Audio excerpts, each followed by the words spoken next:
Welcome to Shinobi Fiction home of the most epic Naruto what-if stories. If you want exclusive stories, early access, and bonus content join us on Patreon. Now, let's jump straight into today's adventure. 5-year-old Naruto Uzumaki was running down the streets of the ninja village of Konoha.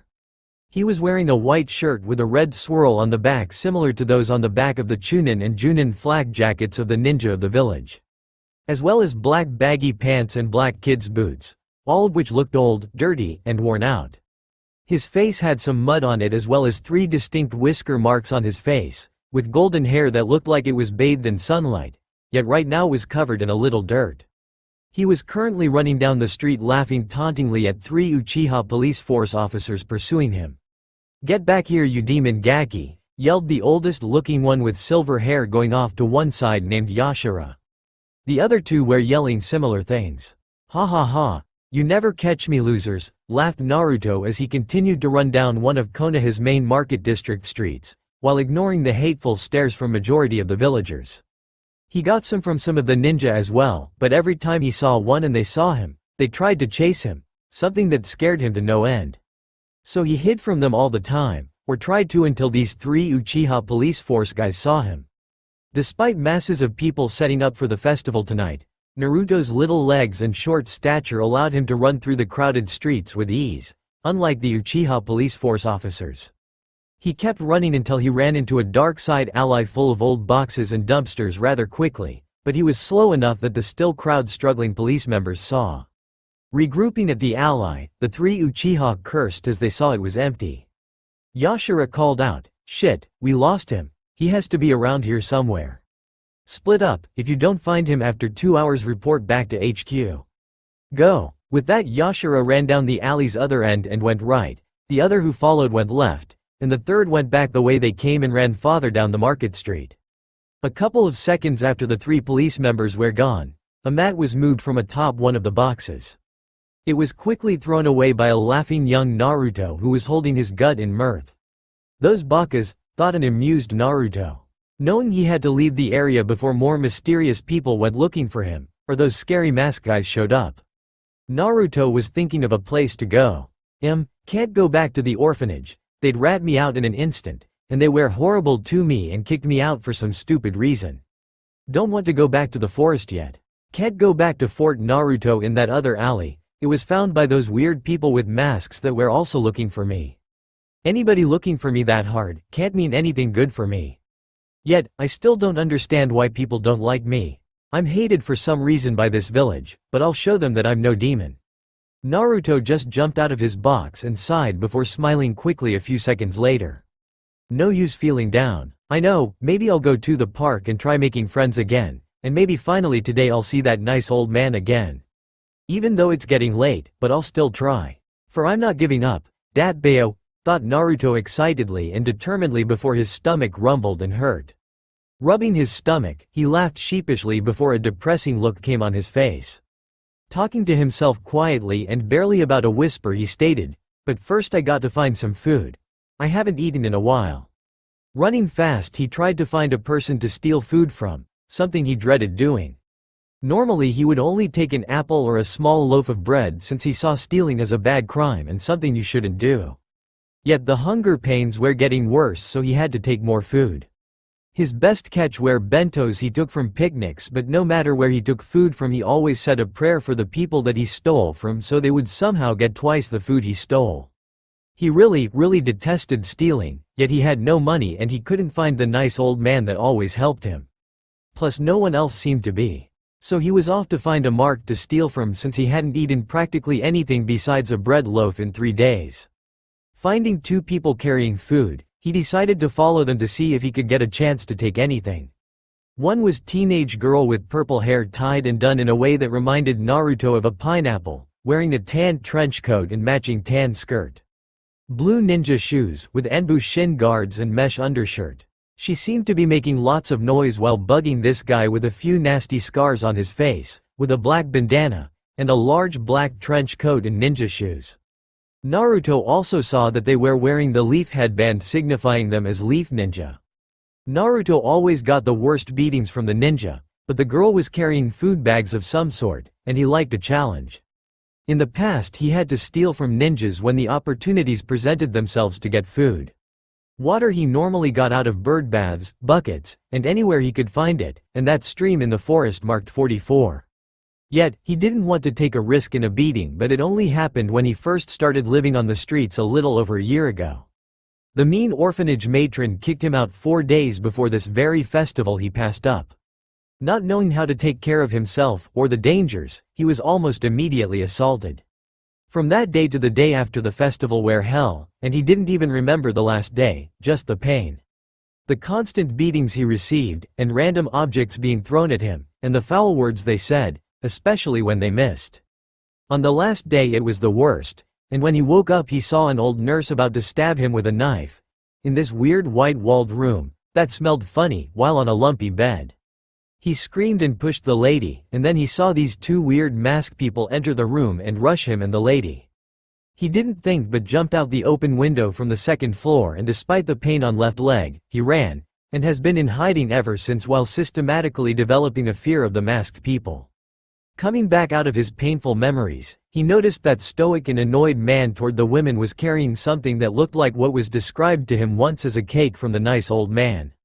He always wanted to try cake ever since, and the chocolate the man gave him at the orphanage was really good. Could cake be that good too, he had always wondered? He had to try it, he told himself, now determined to get some of it no matter the cost. Even though he hated stealing, he didn't want to pass up this chance. He kept trailing them for a few blocks, while they kept talking. Eventually they made it to a place in the center or so in the village. The building was huge, but had few windows. The small blonde-haired Naruto saw them go in, and before the door closed the blonde snuck in silently after them. Inside, he saw the 2 check in at a front desk covered in bars with a small hand slot, and then proceed into a similar set of doors to the ones they came into. All the while Naruto was following, and once again snuck in before the doors closed. He hid behind a couch at the end of the hall near the door that all of them came from. The hall itself white, with a few black couches and many brown doors. Just as quickly as they entered the room they left, while the women seemed very excited, the man was looking a little annoyed. After making sure the coast was clear, Naruto quietly went into the room. The room had several couches and chairs, and a few decorative plants here and there. That's not what caught young Naruto's attention though. What he saw had him thinking, jackpot. There were many dishes of random foods, and one big white frosted cake on several foldable brown and or black tables. Naruto would have cried in happiness, had he not grabbed a plate, and stared dishing up some of the food, with some utensils and chopsticks he found next them. He had to admit the food was great once he started inhaling it. Yugo Uzuki dressed in the typical Konoha ANBU gear with a gray flak jacket arm and shin guards and gray ninja shoes, while wearing a cat ANBU mask. The thing that stood out the most was her flowing purple hair and violet tanto on her back. The ANBU captain was having a sad day, a very sad day, or should we say year. Even her boyfriend Hayate couldn't cheer her up most of this year. A few months back she found out that her sensei's son was living on the streets. She was no fool, she knew as well as her boyfriend who Naruto really was, and it pained both of them for a hero to be treated as such. Hayate promised to look for him too on his downtime, something that made Yugo fall in love with him all over again. Outside of Kakashi, no one worked as much for the mission to find the long-lost Naruto in her own village than her. She spent months on the mission and sometimes days on end, and she could tell it pained the third to do so, but he had to put the village first and send most of the ANBU out on other missions. Though it seemed like her and Kakashi kept getting as the ANBU started calling it, find the Gaki mission, something that endeared her towards the third. Many ninja were stumped how a little kid could evade them in their own ninja village for so long. Finding Naruto was becoming a challenge. Originally some thought he was dead, until they found traces of him in various areas. They hit a big break about a month ago when they found what looked to be a home made of boxes in a lightly used alley on the east side of town that an Inuzuka Chunin confirmed had Naruto's scent everywhere. It looked recently used, and search parties were renewed with vigor, though they still couldn't find him. Unknown to them was that Danzo Shimura's Nei couldn't find him either, something that pissed the man off to no end, though he never showed it. Unknown to Naruto was that he gained a lot of ANBU's and Junin's eternal respect that they couldn't find him or even a hair of him for almost a year in their own ninja village. Even some non-Naruto hating shinobi that weren't Anbu or Junin looked on their spare time, but results varied. Though Atoka Betsu Junin Genma Shiranui and two newly minted Chunin buddies together Iruka Amino and Suzumi Sarugaku could have sworn they saw Naruto in the crowd but couldn't find him anywhere they looked after the sightings.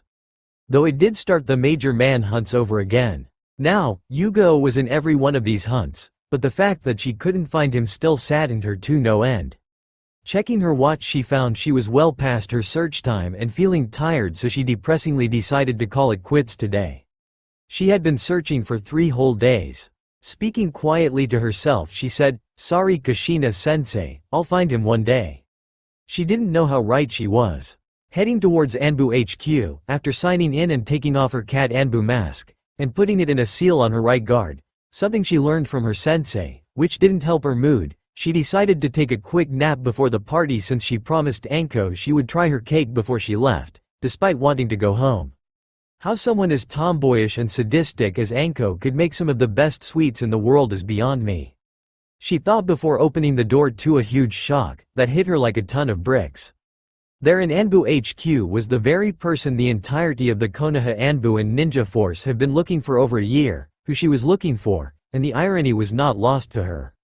She also couldn't help but be amazed at the amount of food he was eating or how fast. He could beat Anko in speed of shoveling food in, she thought, but was brought out of her musings by Naruto turning his head up and looking at her. Naruto was enjoying the food, especially the cake. He ate 1/4 of it already, as well as a lot of the other foods. Since he hadn't eaten in long time, or that much for that matter, he figured that he could splurge. Hunger putting him in a false sense of security, and even making him forget how much he hated to steal, since the food was so good. Survival and childishness really. After finishing another plate he looked up and what he saw horrified him. There was a woman, though he thought she was pretty, but someone had caught him stealing and now he was going to get beaten like always. He slowly got out of his chair and curled into a ball on the floor while he closed his eyes and waited. Yugo for her part couldn't fathom why he was doing that until it hit her like a ton of bricks. He thought he was going to be beaten for this transgression. Yugo knew that what she did next would be really important, so she decided to play dumb. She quietly but quickly walked up to him and asked who he was, something she could see shocked him. There was also something in his eyes she couldn't pinpoint, but could tell one was the feeling for longing and another was extreme pain. To her eternal surprise he hopped up and looked at her with his finger on his mouth and his head turned to the side as if he was thinking. She thought that at this moment he looked absolutely adorable and the whisker marks weren't helping. She had to force herself not to kawaii and glomp the poor kid, though she did take out a camera and take a picture of the boy who seemed distracted, before putting it back into her pack. Yugo could see 1,000 uses for this picture later. Though the kid seemed to see the flash, and it broke him out of his stupor and surprise. Naruto was still very confused by why the pretty lady was looking at him, that he saw a flash and then turned to her wondering what just happened. So he had to ask, "Who are you, pretty lady?" Yugo for the life of her blushed but didn't know if she should laugh or hit the gaki. All the while thinking that this, she realized, clueless kid was going to be a chick magnet later in life. He's going to definitely look like his father, but if he's clueless like him too. Oh, dear. Shaking herself out of her thoughts of the future, she introduced herself as Yugo Azuki, but he could call her Yugo. "I'm Naruto Uzumaki, Datbeo, Yugo-chan." She smiled and ruffled his head before his stomach growled. She giggled and started fixing a plate of food for him, which consisted of a lot of vegetables, some fruit, and more grains. Since she noticed he went after the meat, potatoes, and sweets. Especially the sweets, and she so hoped that Anko wouldn't be mad about the cake. She was no doctor, but she knew Naruto needed some nutrients in him, from a lack of diet. Turning around she saw Naruto shifting his feet and looking down. When she turned around and handed him a plate, Naruto started crying. "I'm sorry for stealing your food, I was so hungry, it's been a while since I ate. I'll work it off." Yugo was angry but didn't show it. She wasn't angry with Naruto. No, he was innocently trying to survive. She was angry with most of Konoha and some of the council for letting this poor boy suffer from their ignorance. He was a hero that protected them every day, and this is what they do to him. ignore, torture, and starve him. He was a child and she would be damned if she let this continue. She would adopt the boy no matter the consequences, and anyone would be damned if they got in the way. She would also contact Tsunade if she had to. Her sensei told her the connection the Uzumaki and Senju clans had between them as cousin clans, and how Kushina's aunt married the first Hokage Hashirama. She would do this all for Naruto and be damned the consequence if it made his life one day better. She though had to think of now for him. It's okay Naruto-kun. Why don't you come sit back at the table with your Oni-chan, and have some more food? You're obviously still hungry, she said with a smile that would have melted any man in Konoha. Naruto didn't seem to care about that, he just picked his head in shock at what she was implying. Oni-chan seemed foreign to him, like he didn't know what she was saying. His shock was still evident. He was started to act like a statue, before a rare smile came across his face. A smile that warmed Yugo's heart for some reason, and she though would definitely be getting him some girls in the future. Okay Oni-chan, and he sat at the table waiting for her, but wasn't waiting long as she sat down across from him, while simultaneously setting the plate she made down in front of him. One look at the plate and Naruto crossed his arms, and shook his head, and with a, "No vegetables." Yugo's left eye started twitching, and by now most guys, Anbu, and even Hayate included, would be seen running, but Naruto didn't know this. Plus Yugo got an idea from what her sensei said she used against her husband a lot. She did the dreaded puppy eyes no jutsu on the unsuspecting Naruto. Naruto was stubborn and held, but barley, and shook his head. Yugo could tell this, and although surprised, she decided to add an incentive with the jutsu since she now realized it was Naruto's birthday today, but upped the stakes as well. Your new Oni-chan will let you have the rest of that cake if you eat this whole plate, plus one more of my choosing. All the while praying Anko wouldn't kill her instead, though she knew Anko had a soft spot for the boy as well for their similar situations. He agreed so fast and practically inhaled the food, and the second plate of her choosing. Although she was a bit merciful and only gave him half the vegetables than the first one and put beef and rice on his plate and the rest of it, it didn't stop him from inhaling this plate as well. Something she thought she would have to work at with him, or at least get it to his mother's level of self-control. Keeping her promise, she said that he could eat the cake, but he had to do so slowly. He nodded while she asked him questions as innocently and casually as she could in the form of light conversation. After asking where he lived, he told her that he lived in many places. He explained he made a lot of forts. He rather dramatically and affectionately called them all Fort Naruto, which caused her to giggle. His antics reminding her of both his parents in many different ways. Never stopping from his cake, he went on to tell her how some civilians or ninja found some of the places and beat him out of it or wrecked it so he wouldn't come back. He never noticed her eyes hiding in her hair or the dark look on her face. Hell, you probably, if you looked close enough, see hell itself behind her. He then explained how he broke into the junkyard or the sewer, but couldn't get comfortable in those places, so he went to some forest with 44 on it and stayed in there for a couple of days here and there. This scared her to death. She couldn't believe that he would go in there or how he survived thus far. Hell, she was surprised Anko didn't know he went in there since that was her private spot and training field. Damn, she thought, no wonder we couldn't find him. He was constantly moving and he kept going places we wouldn't dream of. He ate another 1/4 of the cake through his story, and she was about to tell him that they were going to visit the old man or Gigi since she remembered what the Hokage told the Anbu and some ninja what Naruto called him. Another thing just like his mother, but never got the chance. A tiger, Tenzo, masked Anbu came in that looked exactly like her except he had a mask on and his tanto was wooden. Naruto saw him and absolute primal fear came on his face, something that was not missed by either Yugo or Tenzo. Yugo turned her head to address the still surprised Tenzo, but was not expecting Naruto to run away.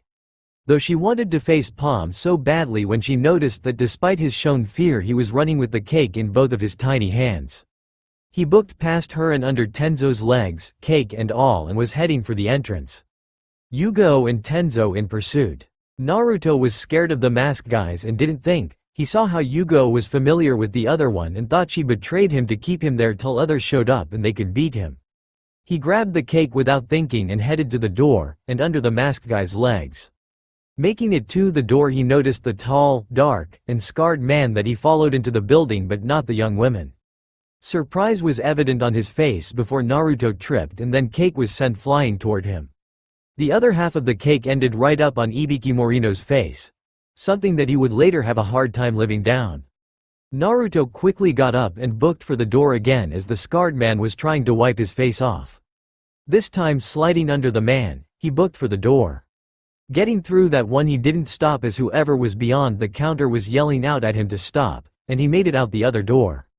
All the while hearing a loud whistle in the background. He didn't know where he was heading, but he figured the park was the best place to hide and hope the scary masked men and women didn't get him. Yugo for her part was confused as to why Naruto was scared of Tenzo. She knew Tenzo wasn't a Naruto hater nor that he would do anything to hurt him. In fact, he was one of the few ANBU that worked hard to find her new little brother. Nonetheless, she knew they had to get him back, so she blew the ANBU whistle to get all neighboring ANBU to her location pronto. The whistle was forbidden to use for just anything as it took ANBU from their assigned tasks in the vicinity of the whistle, which only works for that same ANBU's chakra signature, to help with what is deemed an immediate emergency of the highest caliber, and all ANBU who responded would get what they call a whistle bonus in pay. Plus civilians knew that it is serious when the whistle is used and that the sound of it is known to cause a panic. These are the reasons that it is only under very emergency situations that said whistle is used. Yugo hoped no civilians would hear the whistle, which none did, but knew she wasn't going to get into trouble for using the thing. She knew that practically all the ANBU wanted this mission wrapped up, and that the Hokage was looking for his surrogate grandson. So no harm done, but she was not letting Naruto spend another night on these streets, especially being so close. She only hoped that whatever the fear was, he would overcome it. She and Ibiki then brought over 20 ANBU up to speed and told them to fan out in teams of 2. Yugo and Tenzo quickly agreed to be a team, and Yugo was swiftly put in charge as head ANBU of the other teams, since she was also the only ANBU captain among them. She quickly put on her cat mask again and despite being up for over 3 days went out to find her little brother. Naruto, being as scared as he was, and with a few tears in his eyes at what he thought as betrayal, headed to the park to find a nice place to cry and hopefully sleep. He was weaving in and out of the streets for several blocks very quickly. Seeing the forested part, he thought it would be a good idea to make a detour through the woods to look for a new place to build a new fort Naruto later after his assured escape. Rushing through the trees, he stopped and hid behind one to catch his breath when he suddenly heard talking. Curiously looking over, he saw a sight that angered him, and made him forget about the past few minutes, or how he lost that delicious cake. A small short girl was surrounded by 3 somewhat older looking boys who were making fun of her. She had short Harem-style hair with a blue clip on the left side, was wearing a light blue yakuta with 2 sakura petals on it, and had lavender-tinted pupil-less white eyes that he thought were pretty. "See guys, I told you she was a weakling. She's probably stuck up like the rest of the Hyuga clan," said the apparent leader of the group. The others just laughed and agreed. The girl looked frightened, and was shaking and crying. "Please santo op," stuttered and begged the girl. Naruto, watching this little scene, was getting angrier. "I'll get them for sure for this," he thought with determination in his eyes. "She should apologize for her clan's rude actions," said the skinny one in front of her. "Agreed," said the apparent leader, on her hands and knees at that, and he never got to finish as a rock hit him in the back of the head. Turning around, while simultaneously rubbing his head with his left hand, he and the other 2 boys were on alert. "Who threw that?" demanded the leader. Naruto jumped out from his hiding spot behind the tree, stuck his tongue out, turned around and ran back behind the tree. "Get him!" yelled the leader at the others as they ran behind the tree in both shock and anger. As they were rounding the tree, Naruto swung back a large branch and let it go. Before the 3 older kids could act, it promptly hit them square in their faces, sending them tumbling down to the ground in a heap. The 3 bullies looked up in a daze, before all 3 were punched hard in their faces. With a big grin and pointing toward the girl, Naruto declared, "That's for her, you baka bullies." Naruto never noticed the big blush that appeared on the girl's face after he declared that. The bullies seemed to be coming around after that declaration, and in complete spontaneous yet protective action while laughing at the bullies, he grabbed one of the still blushing girl's free hands, and ran. As the duo continued to run to nowhere in particular through the park, Naruto never noticed the girl's now completely red face, which could rival a tomato in redness, and was still getting darker. They kept running all through the wooded sections of the park, but finally stopped running near a pond surrounded by rocks of varying sizes and under a shady willow. The girl was panting, but Naruto was only a little winded. After getting his bearings, Naruto held out his hand and said, "Naruto Uzumaki, want to be my friend?" The girl was still red and looked at his hand for a long second, until she shyly shook his hand and stuttered, "Hi Hinata hyuuuuga. De ank you for saving me, and suri I be furry nds with yo-yo." Naruto just flashed her his foxy grin, before doing what could only be described as a kiddie victory dance while shouting, "I got my very first friend, Yahoo!" Hinata could only giggle at his antics. Still blushing but with only a tinge, she finally got a good look at her savior, and all she could think was, "Those whisker marks are cute." Her blush, which was mostly gone by now, was now once again in full swing. Naruto never noticed, before he suddenly hugged Hinata tightly as she swung her arms up and down in panic.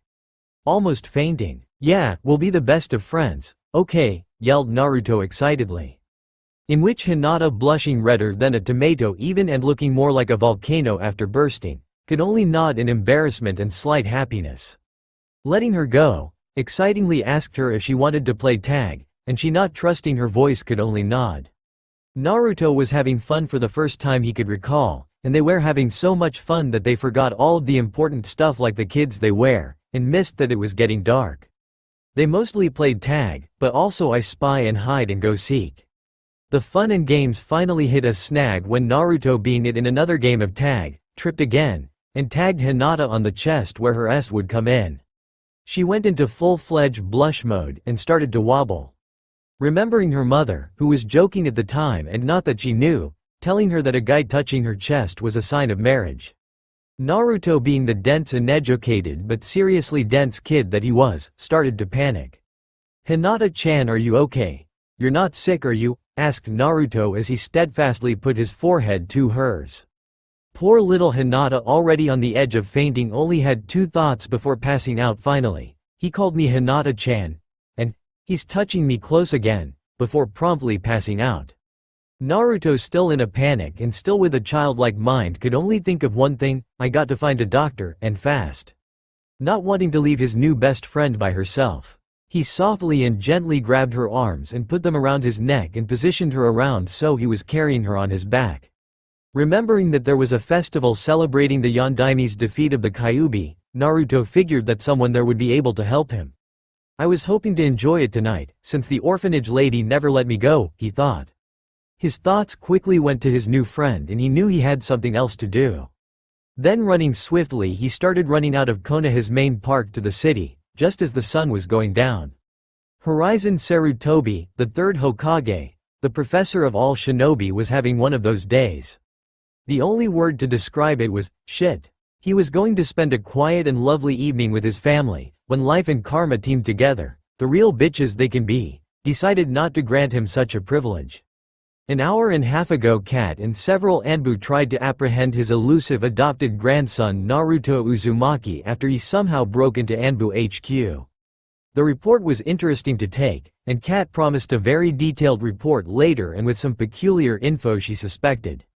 It was the first sighting in 2 weeks, despite finding his makeshift home a month before.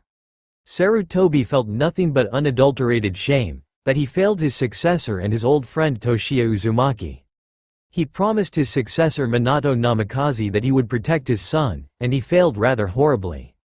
He honestly thought the orphanage would protect Naruto, but he realized how naive he was about that. After finding out that Naruto's allowance that he was supposed to be getting and started supposed to be getting since he was 3. Instead, Sarutobi finds out that the matron and 3 orphanage associates took most of it, if not all his money since he started receiving it. To top it off, they kicked him out of the orphanage over a year ago and were still taking his money. They only found this out because Sarutobi himself decided to spontaneously visit him on his way home after work 2 days after the event. The third Hokage was furious to say the least. After an all-expense-paid trip to Ibiki and Anko, the whole story comes out. Naruto got extra chores, almost none of his allowance, was shut off from the other kids, taught almost nothing at the orphanage via basic schooling or almost anything at all, locked in his room a lot, given meager amounts of food, and simply kicked out and being called ungrateful for sneaking out of his locked room and getting caught eating food in the kitchen. The matron was promptly executed, and the 3 associates were given a 30-year sentence in jail of hard labor. That was only after the third took back and gave all the money that they stole back into Naruto's family account with interest, and took enough money out of all of them to cover the purchase of a nice apartment building in both the third's and Naruto's name, that he was going to give to Naruto full rights over when they found him. Find him they did with half his bones broken in his body and some severe lacerations, eternal bleeding, and head trauma. The civilians that were found doing this to him were later tortured and executed. Plus 1 civilian getting 3 years in jail for supplying the mob with Naruto's location. Then when Naruto wakes up he sees a nurse trying to kill him, and of all the crazy things he could do he pushes her out of the way and jumps from his 2-story hospital room, and escapes as Anbu close in. The nurse was tortured and executed that same night, and only a few have seen Naruto since. All this was a lesson to the rest of the population, or so Sarutobi hoped would be. Although he himself felt and knows that most of the villagers were lying when they said, haven't seen him, yet he knew how unethical, politically insane, and how much unwanted attention it would cause if he gave half the village to Ibiki and Enko for interrogation. Though it did put a small smile on his face when he realized he would get their eternal favor if he did. The shame of not protecting his good friend Toshiya's grandson and his predecessor's son though was still getting to him. He was defiantly going to make it up to Naruto when he found him, though he apologetically cursed the boy for being so good at hiding, to the point where none of his Anbu could find him. Although a small part still felt happy that he kept Naruto away from Danzo and kept his inheritance safe. Especially the money with the bank owner, an old friend of Minato and Kushina, and an ex-ninja, and one of only 4 civilian council members that weren't a pain in his ass. However, that relief was short-lived, for he had 2 pissed-off men in his office for various reasons, and another crisis besides the missing Naruto, that now had Kumogakure involved as well. Even though you couldn't see behind the dog ANBU's mask, Kakashi Hatake, in typical Anbu gear, and a black tanto on his back, he could tell how pissed he was. The killing intent was obvious, with slumped shoulders the only sign of the depression within. Then bring into the picture the usual stoic Hiashi Hyuga in near-blind panic rage that only got worse when he found out that Naruto still wasn't found. The third never saw this much emotion from Hiashi, well ever. Hiashi was wearing his clan's typical wear of a white kimono, and with his long brown hair tied at the end. Rubbing his temples while smoking his pipe, the Hokage kept repeating like a mantra, "I'm too old for this shit, why me? I'm too old for this shit, why me?" Blowing out some smoke from his mouth, Sarutobi in his Hokage outfit and Hokage hat on his head, just sighed before straightening himself up, and looking at the duo. "Dog, any news on Naruto's or Hinata's whereabouts? It's Naruto's birthday today and I have a gift to give him," asked and stated the Hokage with some prodding authority. The Hokage, already knowing that he lost a lot of respect from the head Anbu captain and third behind the leader of all of Konoha's Anbu. The dog-masked Anbu straightened himself up a little bit and lessened the killing intent, sighing, but the Hokage only heard that because of his sensitive ninja ears. The Anbu captain dog looked at Sarutobi and shook his head. "Sorry Hokage-sama. His scent is all over Konoha. He seems to travel a lot, and it's interfering with the search. But some Anbu lead by Cat have informed me before your summons that they have freshly tracked him to Konoha Central Park, and that we may get him yet. Also reporting to her is a second team about the young Hyuga heiress and has informed me 2 similar results." Sarutobi let out a breath that he didn't know he was holding, and out of the corner of his eye he saw Hiashi momentarily show relief as well before turning back to extremely concerned and angry. "Hokage-sama," Hiashi started, "this is why you should have let one of the more informative and understanding clans adopt him. Shikaku, I, and Murakumo have all tried too, and you stop us. This wouldn't have happened if you let us. For Kami's sake, Murakumo and I are not only Minato's Genin team members, we, along with Shikaku, were clan allies, so why can't we adopt him? Even Dog here has tried, as well Mitarashi-san, Maruboshi-san, and that civilian council member Ichiraku-san. Why can't any one of us adopt young Uzumaki-san?" Hiashi rambled out very fast. Once again the Hokage felt his age, never liking that he had to take up the hat again or let it concede to possibly Danzo. Hiashi, I've already explained this, started the Hokage in a professional tone. You, Shikaku, and Murakumo are all clan heads, and that particular adoption could start clan feuds and many questions. Like you said, you and Murakumo were Minato's teammates. The third Hokage took a breath and thanked Kami once again for privacy seals that he had activated once the two had arrived. He continued, our main goal is to not draw attention to Naruto in any way. That includes Dog as Minato's student known to be with me while we rushed to the fox sealing area that night. Dog's shoulders slumped even lower, though only the Hokage noticed and winced inside from guilt of not doing the sealing himself or getting there in time. Shikaku is also the Junin commander, which doesn't help his case, plus everyone knows Naras have some universal reason for doing almost anything outside of watching clouds and breathing, and Enko-chan's ex-sensei's reputation already puts problems on her. We don't need to add Naruto to that mix.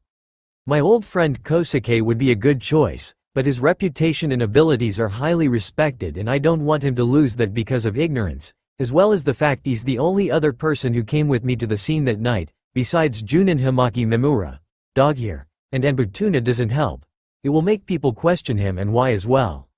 I also don't want to dump problems on his daughter-in-law, granddaughter, and Manabu, or I might just have allowed him to. That's too much for them to handle right now, especially since his son and Manabu's wife died in the fox's attack. Though I know they won't feel hatred toward him, it still might cause them problems in the future. The old Hokage sighed. Tuna and Himaki have both asked me as well, but before they submitted the official paperwork, but I said no. I myself would have liked to. My family can tell the difference between a kunai and a scroll, but that would defeat the purpose and only make questions and make him a possible target. All of this is to make him as small a target as possible, as well as to keep him away from any sort of Danzo's influence and clutches. Giving to a non-ninja family like the Ichirakus, who I know were close to the family and mean well, will make Naruto and them vulnerable. However, I will be the first to admit I have failed Naruto, and when we find him I will make it up to him. I won't be getting him his house yet because certain legal issues, but I will make it up to him and at least tell him who his parents are. He deserves to know. And Kakashi, the third Hokage, getting the angry and depressed dog, masked Anbu's attention in shock by calling him his name while still wearing his mask, something completely against protocol and ethics, even for a cage. The third continued, if he decides to become a ninja, he will be on your team no matter what the council says, and who's against, the council can be damned. I'm the blasted Hokage and I need to show it. I've been too lax for too long. The Hokage's new fire and speech, somewhat unknown to him, got him some valuable and much needed points from Kakashi and Hiashi. The next thing is that Jiraiya is going to come and do some of his godfatherly duties finally, and so he will be looked well after. Kakashi and Hiashi were surprised, but before they could comment, the third then turned to Hiashi, who looked somewhat taken aback by what was just said, but with a still schooled, worried face. Now Hiashi, the Kumo nin that the panicked Ko saw entering the Hyuga compound via the wall, spilled everything. Apparently he was tasked by some of the Kumo elders to kidnap your daughter, but he doesn't have her, addressed the Hokage. The Hokage saw some relief, but a still panicked Hyuga. It's a good thing your brother saw Ko jump over the wall after him and help subdue the Kumo nin. It was extraordinary luck that we have this opportunity and people witnessed this.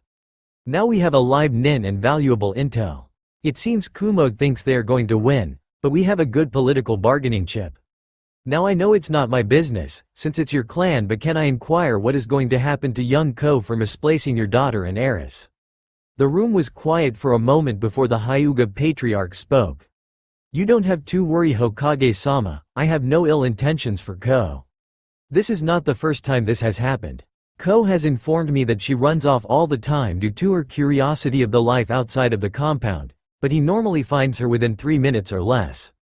He has asked me what he should do if it takes longer, and I gave him instructions that he followed, which if he looks upon the general area to inform me if he can't find her in 15 minutes to start a search and inform the clan. Hiashi finished with a look to the ground. After a moment he looked back up and continued. She is so much like her mother Tomoyo, who herself laughs at the similarities. This time Hiashi, although with a little smile on his face, sighs deeply. Then turning serious again he addressed the Hokage, however, you need not to worry Hokage-sama. Ko was just following my orders and in doing so caught an enemy ninja entering our compound uninvited. I will personally see to it that nothing happens to him, and the Hyuga elders are kept in line. Sarutobi let out a curt and approving nod toward Hiyashi, when a swirl of smoke appeared between Hiyashi and Dog. In the swirl was a purple-haired kneeling female cat masked Anbu. The other occupants in the room were all looking at the kneeling female Anbu with critical eyes, for they all wanted good news. You may stand, cat, and tell us your update, said the third Hokage kindly. Getting up, with a, thank you Hokage-sama, she began to give her report with the semi-bad news that they were close but lost the trail. But they all perked up when she said that the Hyuga heiress, Naruto, and another unknown child were obviously traveling together. Something that Hiyashi was shocked to discover. I wonder if this was fate, he thought to himself. She decided to make a request to find her kid brother. Hokage-sama, permission to speak freely, she asked? The Hokage nodded. Sir, we're real close to his trail. To help pinpoint his location, can we try your crystal ball, she asked with a hoping voice. Sarutobi sighed, but nodded and opened a drawer and set up his crystal ball. Due to Konoha looking similar in many places, it is hard to track the specific location from this, but I do try it at least 3 times a day and hope to find him. Maybe one of you 3 would recognize where he is. So please watch as well, the Hokage inclined. The other 3 nodded, especially Hiyashi, who was wondering what Naruto and his daughter were doing, and who the third person they were with is. What the crystal ball showed garnered a lot of killing intent from the occupants. Naruto was holding back a mob that was attacking him, while also protecting 2 girls, one of which was Hinata Hyuga. The other girl was quickly identified by the Hokage. That's Kosuke Maruboshi's granddaughter, Junko. I wonder how they all met, the aged Hokage thought. If anyone saw all 4 occupants of the Hokage office, it would be hard to say who was the most pissed. With venom in his voice that promised punishment, the Hokage had to ask, does anyone know where they are? It took 2 agonizing seconds before he got an answer. Look, said Hiyashi, pointing to a logo on 1-2 boxes next to the 2 girls. That's the alley behind the jewelry store a lot of the Hyugas use, he finished. Wasting no time, the Hokage asked, can you show us the way, Hiyashi? The Hyuga head nodded. Sarutobi opened 2 of his office windows. No time for the door, Hiyashi, you lead the way. Once again the Hyuga head nodded with pure hatred and determination in his eyes.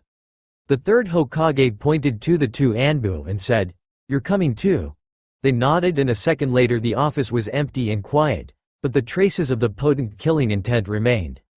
Hell was about to be raised. Hinata felt warm, the warmest she could ever recall ever being. She continued to snuggle up to the warmth. That is until she started recalling what her last memories were, and she woke up with a start. Looking ahead of her, all she could see was a sea of shining blonde spiky hair. She was memorized before realization hit her. She turned 8 shades of red, and then, eeped.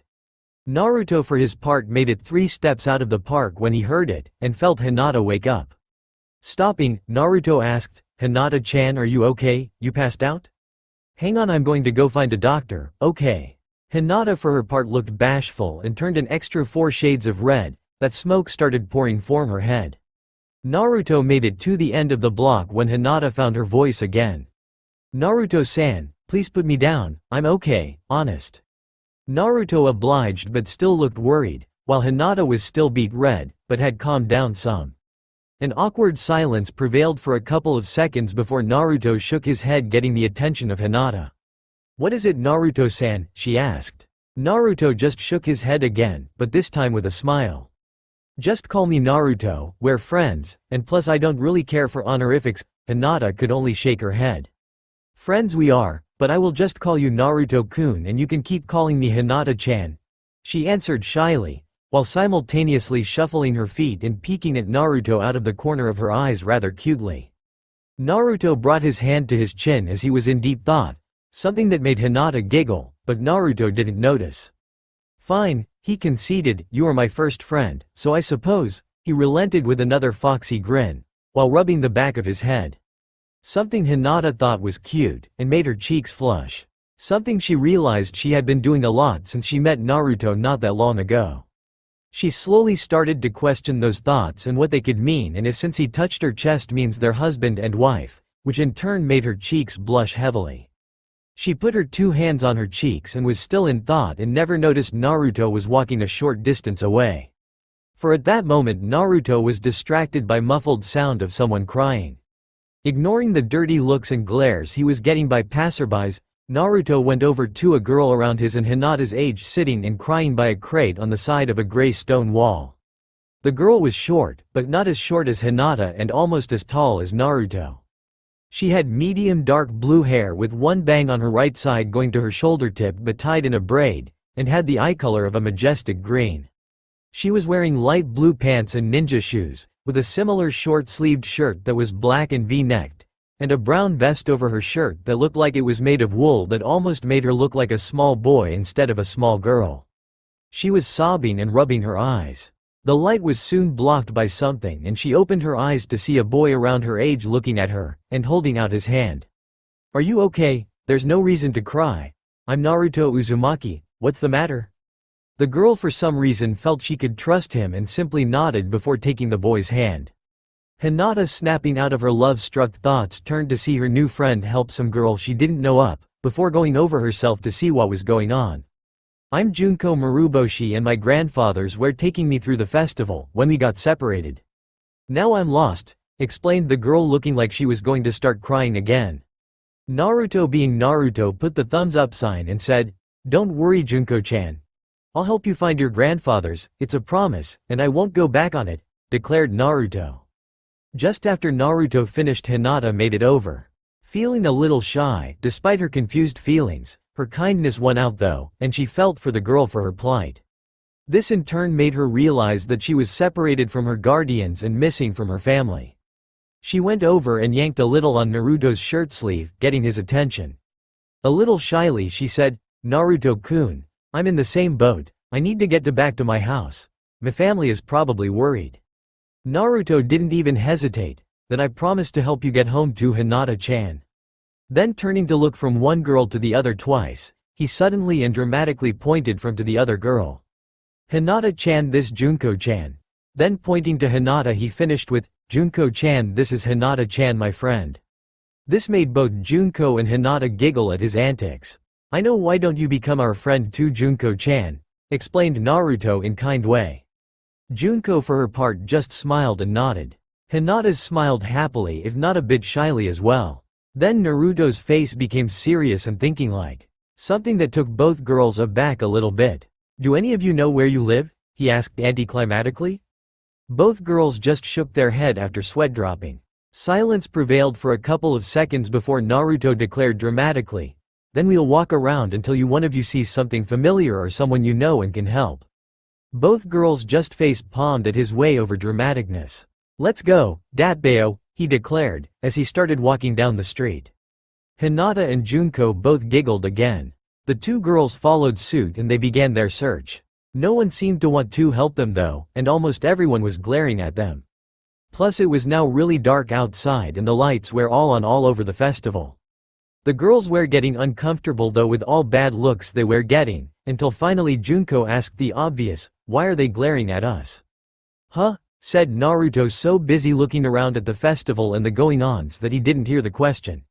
"I asked Naruto-kun, why are people glaring at us?" Naruto just bopped himself in the head, something that brought small smiles to both the girls' faces before his revelation. "Oh, they're glaring at me, for reasons I don't know. I even got kicked out of the orphanage by people with similar glares," he said casually, too casually. Never noticing the girls' faces completely darken. A thick silence prevailed as the two girls glared back at the glarers. Something that threw some of the glarers for a loop.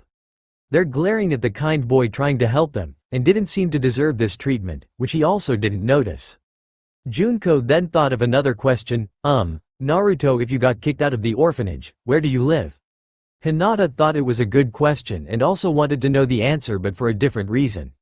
Naruto stopped walking and thought for a moment, before surprising them both by waving his hands in the air and declaring rather loudly, "Fort Naruto." Something that made both girls giggle at his antics temporarily, before they heard the next part. Resuming walking, he then said, Some people found it, so I had to build it in some other alley later tonight. And I had the good boxes too." Both girls were shocked that this nice boy who desperately trying to help them was living on the streets. They both saw that he looked dirty, but to be homeless at this age, it broke their hearts. Hinata was especially sad, for she didn't think her clan would help him, since he wasn't part of a clan and he had no fame or money. Despite her age, her political skills were top-notch, something that was taught beginning at a very young age to the Hyuga children, especially the heiress. Her Ka-chan would surely help Naruto in some way, especially since he was helping her and saved her, but her 2-san might be harder to convince. If only she knew the basics of the going-ons. Junko was thinking that if anyone could help him, it was her grandfathers, people she always admired and always seemed to know what to do. Surely they could help, but now they still had to find them or someone helpful. Their musings were brought to an end by Naruto. "Hey, look, there is a ninja. Maybe he could help. Hinata-chan is from a ninja clan, right? He should know where they're at," he explained excitedly. While thinking back to that clan revelation when their child minds realized that finding a specific person failed, and Hinata told Naruto and Junko that the Hyuga were a ninja clan and lived in a clan compound. Both girls weren't far behind as Naruto politely tapped the Chunin on the arm. The ninja with a Chunin flag jacket was talking to another Chunin. Two things went through the minds of the two girls while looking uneasily at each other. One, that his breath smelled weird. Two, they were glaring at Naruto like the other people. Naruto himself smelt the two ninja but didn't seem to notice the glares, since he was so absorbed in wanting to help his new friends. The two girls had a bad feeling and looked uncertainly at each other again. It was quickly proven right. Naruto didn't even get to ask his question for help for his friends, before a hand shot out and lifted Naruto up by his throat, choking him as well. Well, look here, Taiji. The fox has come to play," said the ninja in a drunken sort of voice. Taiji, the other ninja also obviously drunk, laughed. "You're right, Bacon, what should we play, Operation?" he asked. Hinata doing something very not Hinata-like and kicked the Chunin Bacon in the leg hard. Junko didn't bother with the legs. She kicked Chunin Taiji in every guy's weak spot, and forced him on his knees. Bacon, due to pain, had dropped Naruto, who was gasping of air. "Damn," said Bacon, "the demon has bitches. He probably brainwashed them." Taiji was seething. "Brainwashed or not, that fucking hurt. The bitches need to be taught a lesson." Both got up slowly, and Taiji took out two kunai and threw one at Junko, who was now too scared to move. She closed her eyes and waited for it to hit, while tears fell from her face, but it never came. When she heard a grunt, she opened her eyes and there was Naruto with a kunai in his upper right arm. "Don't hurt my friends, you jerks," shouted Naruto. Hinata, for her part, had only just started learning her family's fight style, the gentle fist, but she was going to do her part and got in her stance. Junko was still silently crying and could only say, "Naruto." Bacon spat on the ground while Taiji in his drunken stupor yelled to the nearby villagers, getting their attention, some of which were as drunk as Taiji and Bacon. "Hey everybody, here's the demon child, and he wants to play tag. We're all it, so let's get him." There were several shouts of agreement, mostly from the drunker ones, while Naruto was shocked still. He wasn't for long as a sake bottle flew by and barely missed him. Grabbing Junko by her left hand and Hinata by her right arm as she was going into a Juken stance, they ran. They ran and they kept running for 3 blocks while being chased by a mob of mostly drunk villagers and 2 drunk Chunin who were shouting war cries and insults at Naruto and few to the 2 girls as well. Using his and his friend's small statures, he expertly negotiated through the crowd that was started to part for the mob, but Naruto was a step ahead. He managed to duck them into a small dead-end alley that seemed like only 2 people side by side could walk through, and they hugged the wall as the mob drunkenly ran past wielding various sharp and pointy objects. Naruto himself sighed in relief, with a kunai in his arm still. Both Hinata and Junko were crying. "We lost them, now." He never got to finish as a ninja star embedded itself on back of his right hand. There, near their only way out, stood Taiji spinning a kunai in his left hand. The 3 got off the wall and slowly started backing up toward the dead-end wall, while Naruto also pulled out the 2 ninja weapons from his body, and dropped them on the ground. They were only a few inches away when Bacon jumped down from the roof and kicked Naruto square in the chest against the wall. "Naruto-kun, shouted the girls almost perfectly together. Before their world went black as bacon chopped them in the back of their necks. Taiji was meanwhile calling back some elements of the mob to their location. Naruto rushed forward and despite his injuries head-butted the chunin in his stomach and caught the girls. He put them down together in left corner next to the two big boxes, before turning around and stepping toward the now half-reassembled mob. "You're gonna pay for that one, demon, and your bitches too," spat Bacon. Naruto knew he was surely going to die, but he would do everything in his power to protect his friends, at all costs. He just got into a defensive position 3 feet from his new friends when the 2 drunk chunin and 9 villagers charged. Standing his ground he tried to push them back but was met with 2 kunai in the gut and few punches from a few of the villagers. "That's for my father, demon," yelled one of the drunken villagers. Another splashed sake on him, mostly going to his chest area. One of the villagers, seeing Naruto coded in sake, threw a match on him. "This is to finish what the Yondaime started 6 years ago. You being the demon should have died that night," yelled the villager after he threw the match. Screams pierced the air as Naruto fell down in a desperate attempt to put out the flames. As Naruto was doing so, the villagers and the chunin were continuously kicking him, which caused the 2 kunai to go deeper into his body.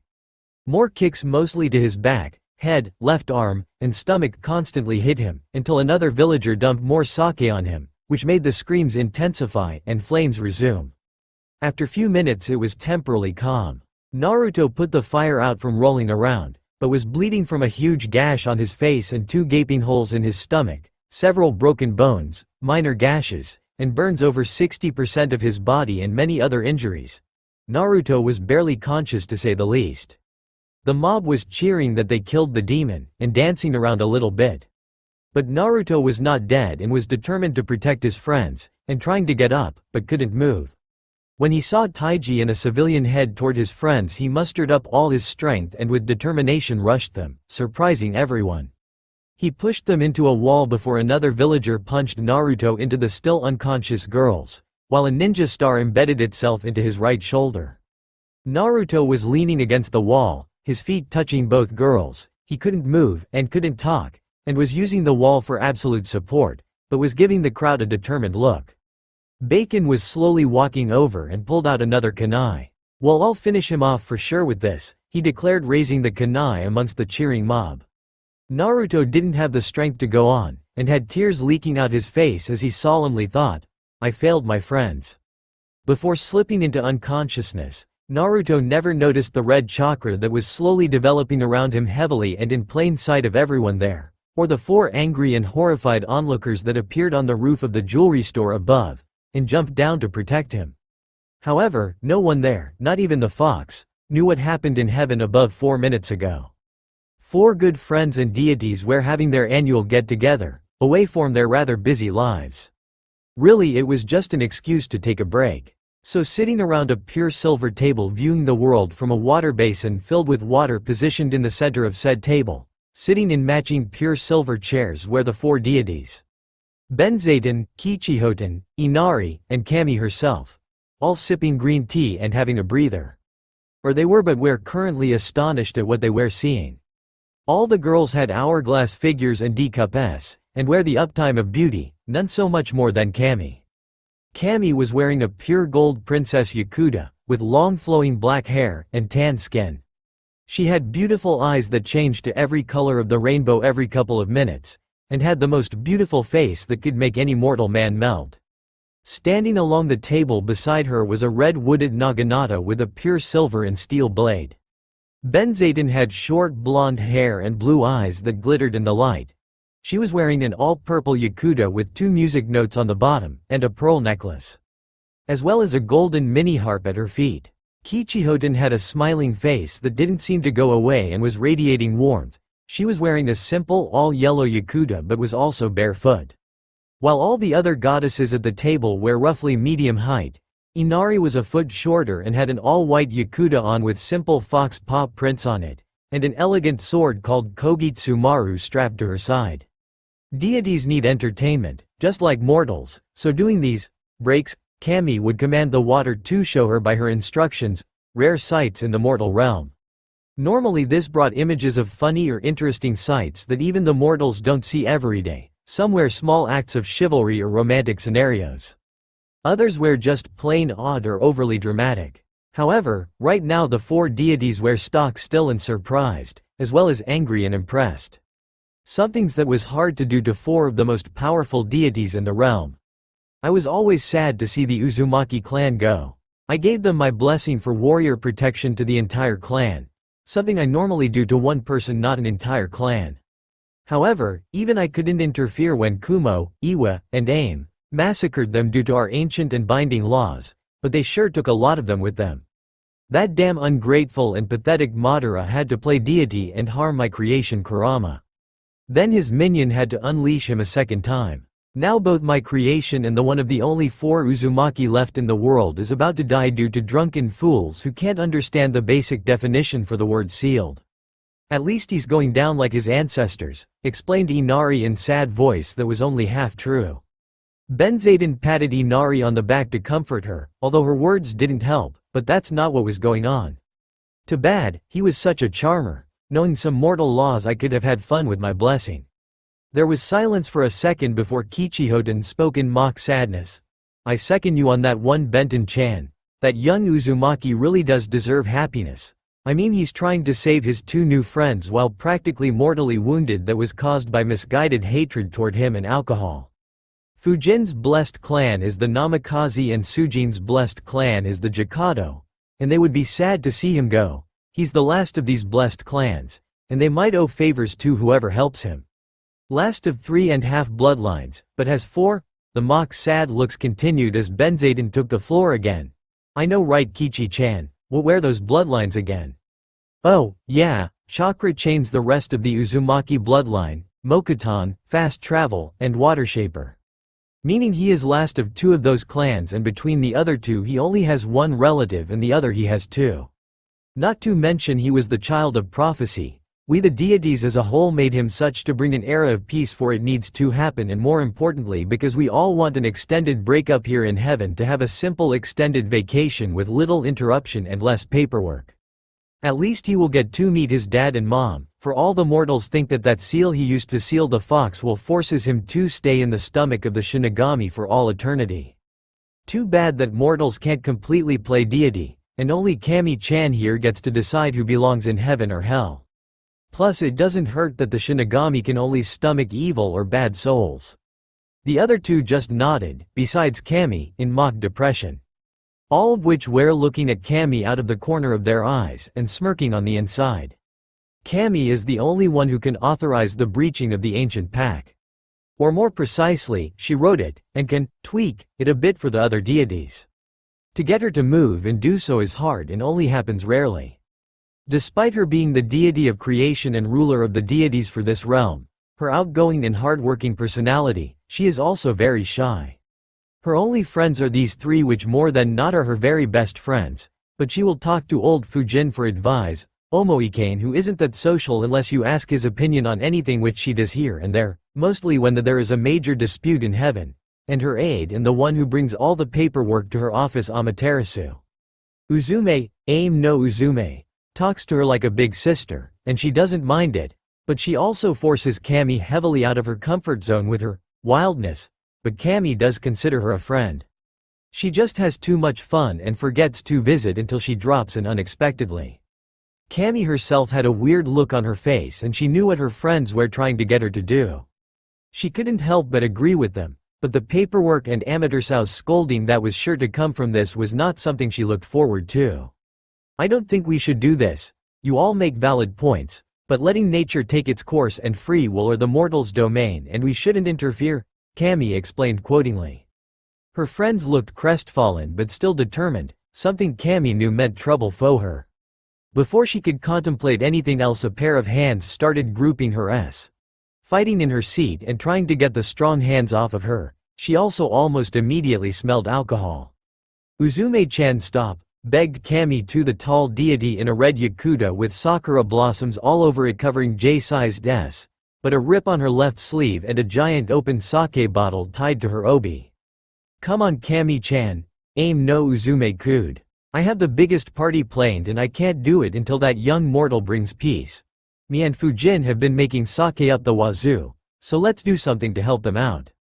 Kami was hit dumb for a second as Uzume stopped fondling her. Kami screamed, before Uzume fondled her harder, causing her to moan. The others were all embarrassed but listened closely. "Yes, continued Uzume, still seemingly absent-mindedly fondling Kami's while her face showed she was thinking.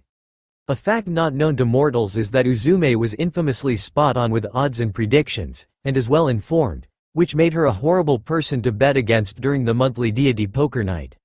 That one Anbu Kakashi has lost his whole team, his father, his sensei, his secret love, and adopted family, and the way things are going it's going to get worse, and if we help him, he'll help that young Uzumaki better, which will bring our much-needed vacation faster. His clan will also go back up into full clan status, if I think what might happen. Then there's the current Hokage. He will die by his predecessor's seal, the only thing you almost sent the Yondaime to hell for all the paperwork it caused. The third Hokage will probably die trying to kill that pain in the ass Orochimaru, that has been a pain in the ass forever and has even caused me undeity amounts of paperwork in my department of revelry. If we help him the job will get done properly and the paperwork will lessen. And his son would also live and we can stop Kazuma sooner, which would cause less paperwork, and many lives will be saved. If Hiyashi is helped then so will Hinata and his wife wouldn't be secretly assassinated by some of those blasted Hyuga elders. And the curse seal will be gone by that prevention. That would lessen the paperwork for you for all the centuries to come, and I can finally throw a party at the Hyuga compound. Now if that last Anbu is helped, her boyfriend will be saved and cured. That's also if we help Naruto out as well, but if we do help her she will marry her boyfriend and bring happiness to Konoha through many people. This will also help Naruto as well. Plus they and their kids will develop a new form of kenjutsu and start a dojo and a clan. And one of their kids will also become a medic nin of great standing and help the world and save lives. This in turn means less paperwork for you. Now if we help Naruto then things will happen in this world, all good things, with mostly world peace, untold number of lives saved, goodness and peace spreading, and tons upon tons of future paperwork for you destroyed. And I'll also talk to Amaterasu and she won't be a problem." After that Uzume stopped fondling Kami, and all she could do was think, hook, line, and sinker. Good thing I kept the blackmail material of how I really got Amaterasu out of that cave. Everyone else was too drunk to notice. He. The others were softly giggling to themselves and knew what was coming next. For Kami, she didn't even realize that Uzume stopped fondling her. She had stars in her eyes, and like song and mantra she kept repeating over and over again, less paperwork. As if her life, she's immortal, depended on it. She quickly agreed but only a blessing to Naruto on the condition that she would honor Uzume's words about what was going to happen to the others she mentioned and that Naruto's life road doesn't deviate too far, and that most importantly that it will decrease her paperwork like they all claimed. Squealing like schoolgirls, like fangirls. At this rare occasion, the women quickly thought of what they were going to bless Naruto with. Benzaden went first, and headed to the water basin on the table. "Good luck kid, if anyone can handle what I just did to you, you can?" thought Benzaden as she left and Kichihoten went over to the basin. Kichihoten went in a thinking pose before looking down at the water basin. "Your life is destined to be hard and luck shows itself here and there to every mortal. Naruto Uzumaki, I bless you with incredibly good luck when it comes to survival, and general things that are outside of your destined road. You'll find luck more than any other mortal, or when you least expect it. So your general luck as a mortal increases as well as your survival rate." Kichihoten finished and walked away. As she was passing Inari going to the water basin she had the amusing thought of, I wonder how many bets he can win in a lifetime. Inari for her part looked pleased and serious at the same time, and started her blessing. "Your ancestors were one of my favored people and were very good warriors in their own way, for every warrior has a style. Naruto Uzumaki, I renew the blessing I gave your ancestors of the Uzumaki clan, and that it will also pass on to your descendants, as well as their skills in Fuinjutsu that was also subtly part of that pact.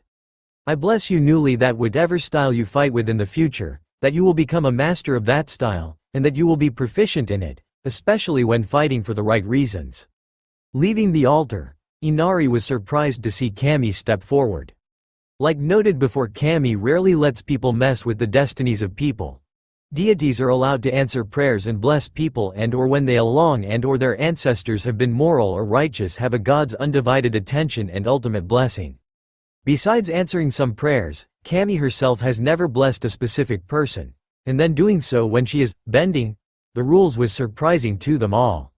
Although they all sweat dropped, Kami included, when Uzume started cheering her to the water basin. Taking a deep breath, Kami started. "You are the first one that I'm giving a blessing to, so please feel honored, and I'm also hoping it lessens the paperwork, but like the others here, I would also feel bad if you died the noble death that currently awaits you, even though it's a 50-50 chance right now. For that and not giving into hatred for how people treat you and your kind soul into simply wanting to change people's views of you, as well as protecting two innocents from harm in the most painful and determined way, I shall grant 2 of your prayers and give you a blessing. Both of these may take some time, but I grant your wish that you should have a family. You yourself probably won't see it at first, but it will be there amongst your friends and neighbors and will gradually grow. Second, and this one will take the longest, but it does coincide with your destiny. Destiny is never written in stone, but generally things are meant to happen by your choices, so I will give you the power to change people's minds when done in the right way about things. And in a sense you will become an enigma in and on the mortal and ninja realm more so than you are now, despite you already being one. And now for my first blessing. I bless you, Naruto Uzumaki, into simply following your dreams.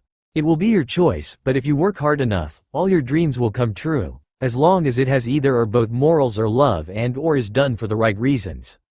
I also offer you 2 gifts as well, and that is I will remove the very well hidden placement and filter seal that headache Danzo placed on you as a ruse to get you under his misguided control. I hope this helps you and that it ticks Danzo off, and more than anything, lessens the paperwork. I also will give you Kyuubi's other chakra back in hopes that it helps you. The seal would have given it back eventually, but I'll let it happen sooner. Kami smiled, bowed to Naruto in the hope lessening the paperwork, and strode next to the others who have blessed him. All eyes turned to the still partially drunk Uzume, who had the most mischievous smile on her face that worried Kami to no end. Uzume, being the ornery and fun-loving person she was, hobbled over to the water basin with an evil grin. She had always wanted to do this to someone simply out of curiosity and entertainment purposes. Well, the first part anyway, she wanted to make him drunk-proof, but the Kyuubi would just get rid of the alcohol in his system anyway. Naruto Uzumaki, I bless you with the power. The others leaned in and Kami was starting to sweat at the possible problems this could cause.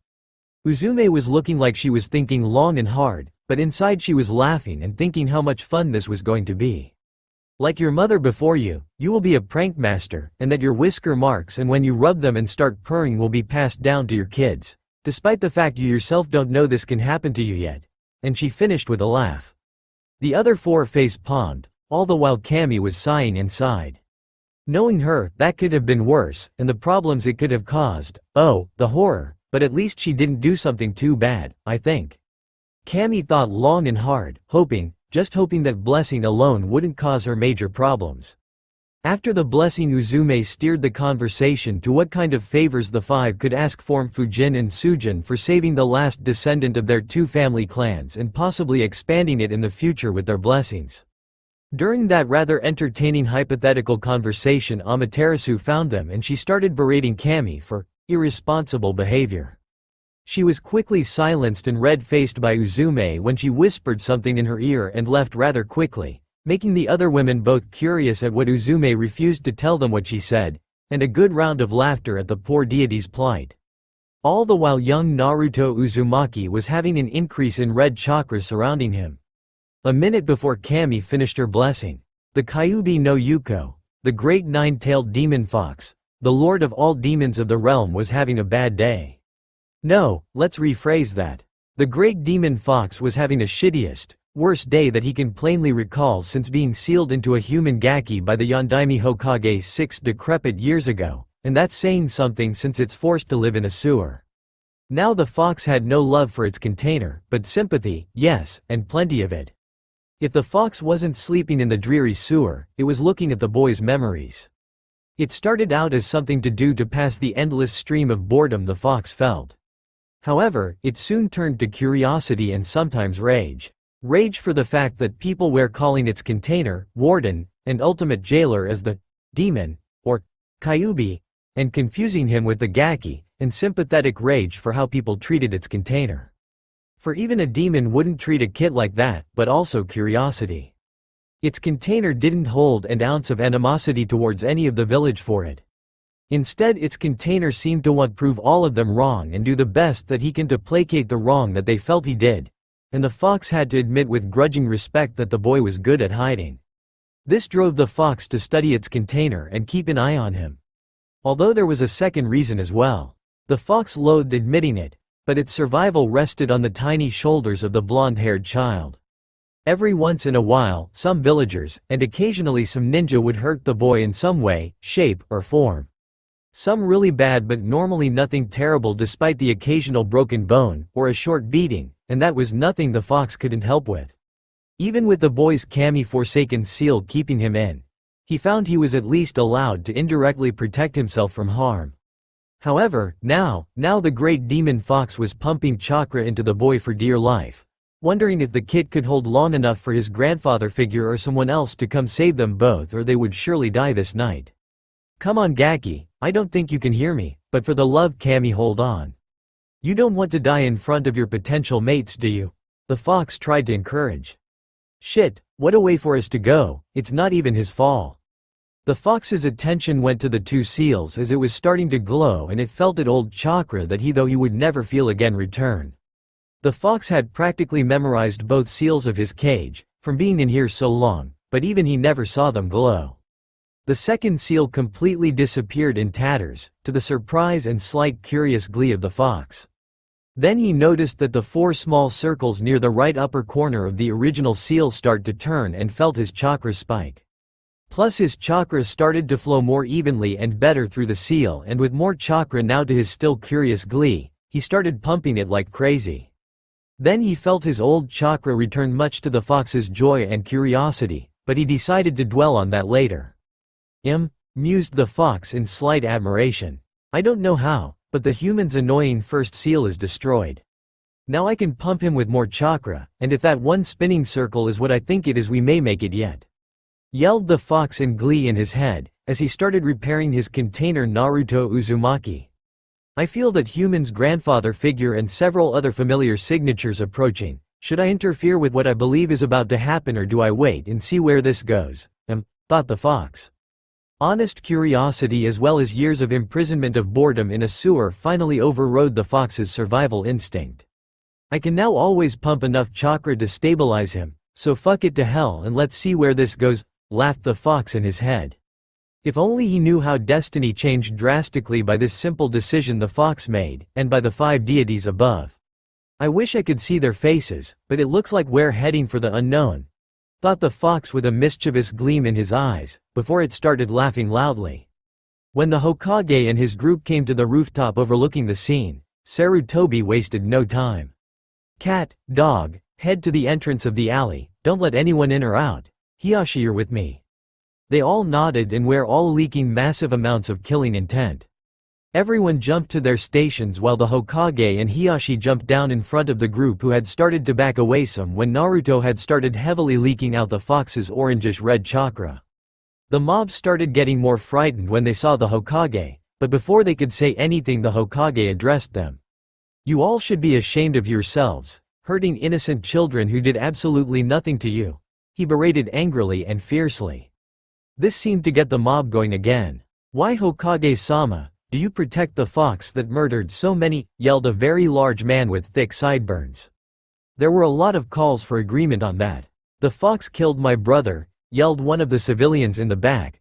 The fox killed my niece and uncle, yelled the only women in the group. More and more cries of agreement. He killed 2 of my friends, my mother, and the Yondaime, yelled Taiji, which only spurred the calls on. The Hokage had had enough and pointed to the 2 Chunin. You 2 are stripped of your ninja rank for attacking innocent kids. You 2 and the rest of you should have more faith in the Yondaime's seal. If Naruto was the fox, he would have killed us all 6 years ago, he explained. The 2 ninjas and the civilians were shocked. For attacking an innocent girl, you all are under arrest. For attacking the Hyuga heiress, you all will pay retributions to the Hyuga family, and do hard labor." He then took a deep breath. The mob started to feel uneasy. The Hokage had a dark look on his face, but continued, "For harming our village's hero, who is keeping the fox at bay. As well the crimes of attempted murder of a minor, child abuse, disturbing the peace, and the harming of a clan head of 4 clans, the Uzumaki clan, the Namikaze clan, the Senju clan, and the Jakado clan, and the attempted complete genocide of 3 of these clans, and the attempted murder of the last male of all 4 of these clans. I sentence you all to death." The shocked group didn't even have time to fully register what the Hokage said, as kunai and ninja stars took out all of them in the blink of an eye. Hiyashi looked stunned and the Anbu had telltale signs of that as well. "Sir, is he really?" began Kat before the Hokage cut her off. "What you heard here is an SSS class secret that can't be told to anyone or death will be the least of your worries, is that clear?" The fire in Sarutobi's eyes at this declaration sent shivers down all their spines. Even Hiyashi felt scared for the first time in a long time and even visibly cringe. All the 3 could do was nod. The 3rd Hokage didn't even see as he was trying to get to Naruto. The fox's chakra was active only for a couple of seconds, but now his blue chakra was mixing into the now visible wave of chakra surrounding him and the 2 girls, and was streaming out of him like a broken dam. The 3rd took 3 steps forward when the mixing chakra pushed him back 4. "We have to get to them. My daughter is in there," said Hiyashi, now refocused on the children. They felt other signatures rushing toward them from all sides, mostly of Junin's strength or higher, but it was not to be. A bright flash. Naruto, Junko, and Hinata were gone. The 4 ninja rushed to where they were, just as the lead elements made it on the scene. All the Anbu bowed. A group of Anbu got the Hokage's first order. "Monkey and Wolf, identify these bodies and get them to the morgue. You got 20 minutes, and give me their names later after my meeting, and don't let the festival goers see you with the bodies. Dog, get me Rado Namishi, Genma Shiranui, and Tiger here this instant, and when you come to my office, stay. You as well, Cat, after you fetch Shikaku Nara, Aoba Yamashiro and Anko Mitarashi and bring them to my office." They bowed before shunning away. The aged Hokage then addressed a tuna-masked Anbu. "Tuna, bring me Genin Kosuke Maruboshi, Chunin Manabu Akado, and Dr. Daichi Yuhara to my office. Tell Kosuke-san and Manabu-san it's about their granddaughter and that she is okay. Then you stay as well." Like the others, he bowed before shunning away. The Hokage then turned to the others and looked around. "Horse, you will remain at the alley entrance and no one gets entry after I leave. You may go after the last body is cleaned and you clean the area. All Chunin can leave, and all Anbu and Junin will be on call for 24 hours, spread the word, except the elders and clan heads." "Dismissed," the old Hokage yelled. All the ninja left immediately, leaving him in the clearing with the horse Anbu guarding the entrance as the monkey and wolf reappeared quickly, took a body, and shined away again. The 3rd turned to a once again panicked Hiyashi. "Let's head to my office, I'll explain there." Hiyashi nodded. They started running along the rooftops. They made it halfway to the Hokage's office when a flash of smoke appeared in front of them and were instantly on guard. They sighed in relief when the smoke cleared and showed a small old-looking green toad with a red and white vertically stripped snow hat and scarf, and black circular glasses. "Hi, I'm Waldo, and Master Jiraiya has told me to inform you that the 3 children that you are looking for have ended up into a protected waterfall, and the 2 others not of the legacy are shook up, but okay. And that the legacy is being taken care of by a doctor and that Jiraiya himself will bring them back when he heals, as well as giving you a full report on his actions and this incident when he returns." "What should I tell him?" Hiyashi let out a sigh of relief, and the same time so did the old Hokage, who in turn looked at Hiyashi, at the same time thinking he could help his old friend and counterpart Osumu in Takigakure with his slight money problem. Getting the hint, Hiyashi said, "It is fine if it's Jiraiya-sensei is protecting them. My daughter wanted to explore anyway, and if there are Kumo nins still hunting for a free Hyuga, she will be safer with him, so the decision is purely yours, Hokage-sama." The Hokage nodded and addressed the toad summons. "Waldo-san, tell Jiraiya-kun that is a fine and agreeable course of action and that the Hyuga clan head also agrees, but to not come back until the legacy is fully healed and all right. As well as that we will be sending a sum of money by Kakashi soon that is going to help him in Waterfall for all expenses, and to give them all the money no matter what, and not to leave until he gets there. Plus that Kosuke and Manabu should be fine with this course of action as well. The old green toad bowed with a "will do," and puffed back to Jiraiya. "With that we got a meeting to get to Hiyashi, so let's inform the others," spoke the Hokage with relief in his voice. Hiyashi nodded and they started running again to Sarutobi's office. Before they walked into the door, the Hokage summoned a hidden Anbu and told him to send word that the on-call Junin and Anbu alert order be cancelled, and also told his secretary that she could go home for the day. When the Hokage and Hiyashi walked into his office, all the people he asked for were present and accounted for. They all bowed. Before the Hokage could start, Kosuke standing next to a very worried Manabu who looked just as panicked as Hiyashi once was asked, "Hokage-sama, I was told my granddaughter is all right. Where is she?" half begged, half requested Kosuke in his usual mess shirt and brown wool vest, black ninja shoes, black ninja pants, an old gray tanto on his back, and white ninja tape on his ankles. He looked as old as the Hokage and had gray hair with a small ponytail on the top of his head. "My old friend, that is why we're here. She, from what I last saw of her before she was unintentionally teleported away, was unharmed, and the message I received says she's fine. That is also why I called this meeting. That's why I called you all specifically here," explained the Hokage with a determined yet neutral face. "Now Anbu, demask yourselves. I'll activate the privacy seals and close the windows." Manabu and Kosuke let out breaths they didn't realize they were holding. As the Hokage was doing those things, the dog-masked Anbu removed his mask only to see a young-looking ninja with a half-masked face, a leaf headband over his left eye, and a better view of his silver gravity-defying hair. The purple-haired Anbu Kunoichi removed her cat mask to show a pretty young female ninja, with matching purple eyes. The burly tuna-masked Anbu removed his mask to show a male in what appears to be his early 30s. He was bald, had a small scar under his left eye going diagonally down to the middle of his cheek, tall, no eyebrows and a small but pointed dark brown pencil-thin mustache. He pulled out a gray ninja headband and started putting it around his neck, but during the whole thing he looked calm and curious. The tiger-masked Anbu removed his mask to show a ninja headband on his head with face guards that was gray and similar to the one that the second Hokage used to wear, and a ninja shirt over his chin and spiky brown hair and big brown eyes. Shikaku in his Junin vest and uniform and lazy atmosphere and look asked lazily, "Lord Hokage, may I ask what this troublesome problem may be?" Sarutobi could literally see the gears in Shikaku's head working, and knew he probably figured some of the details out. The Hokage opened a drawer on his desk, got out his pipe, stuffed it with his favorite tobacco, lit it, and took a big puff. The Hokage just looked at the assembled group, some of which were getting antsy, and spoke very casually.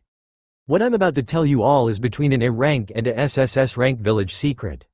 All of you assembled either know some of the facts, most of the details, none of you all know some of what the others know, not everyone who knows everything is here, not all that know some things are here, and none of you all know all the details and facts, yet you all know who Naruto's parents are." This straightened everyone up. Some of you even might have figured some of this other stuff to be revealed out. It would have been nice if Murakumo, Jiraiya, and Tsunade were here as well. Murakumo and his family are on vacation in Hot Spring Country and should be back in 2 days. Tsunade's whereabouts are unknown, but I'll talk to Jiraiya about that when he returns, which should be soon. Jiraiya as well though already knows all this, but we will get to him in a minute. Simply put, young Naruto Uzumaki has activated one of his bloodlines. There was silence for a moment, but surprise was evident on several people's faces. "What does this have to do with my granddaughter, Hokage-sama?" asked Manabu, still in a slight panic. He had the typical Chunin flak jacket over a fancy brown vest and white t-shirt and light green tie under the brown fancy-looking civilian vest.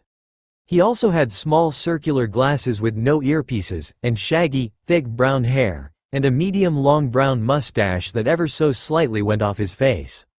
He was average height if not leaning on the short side, and thin.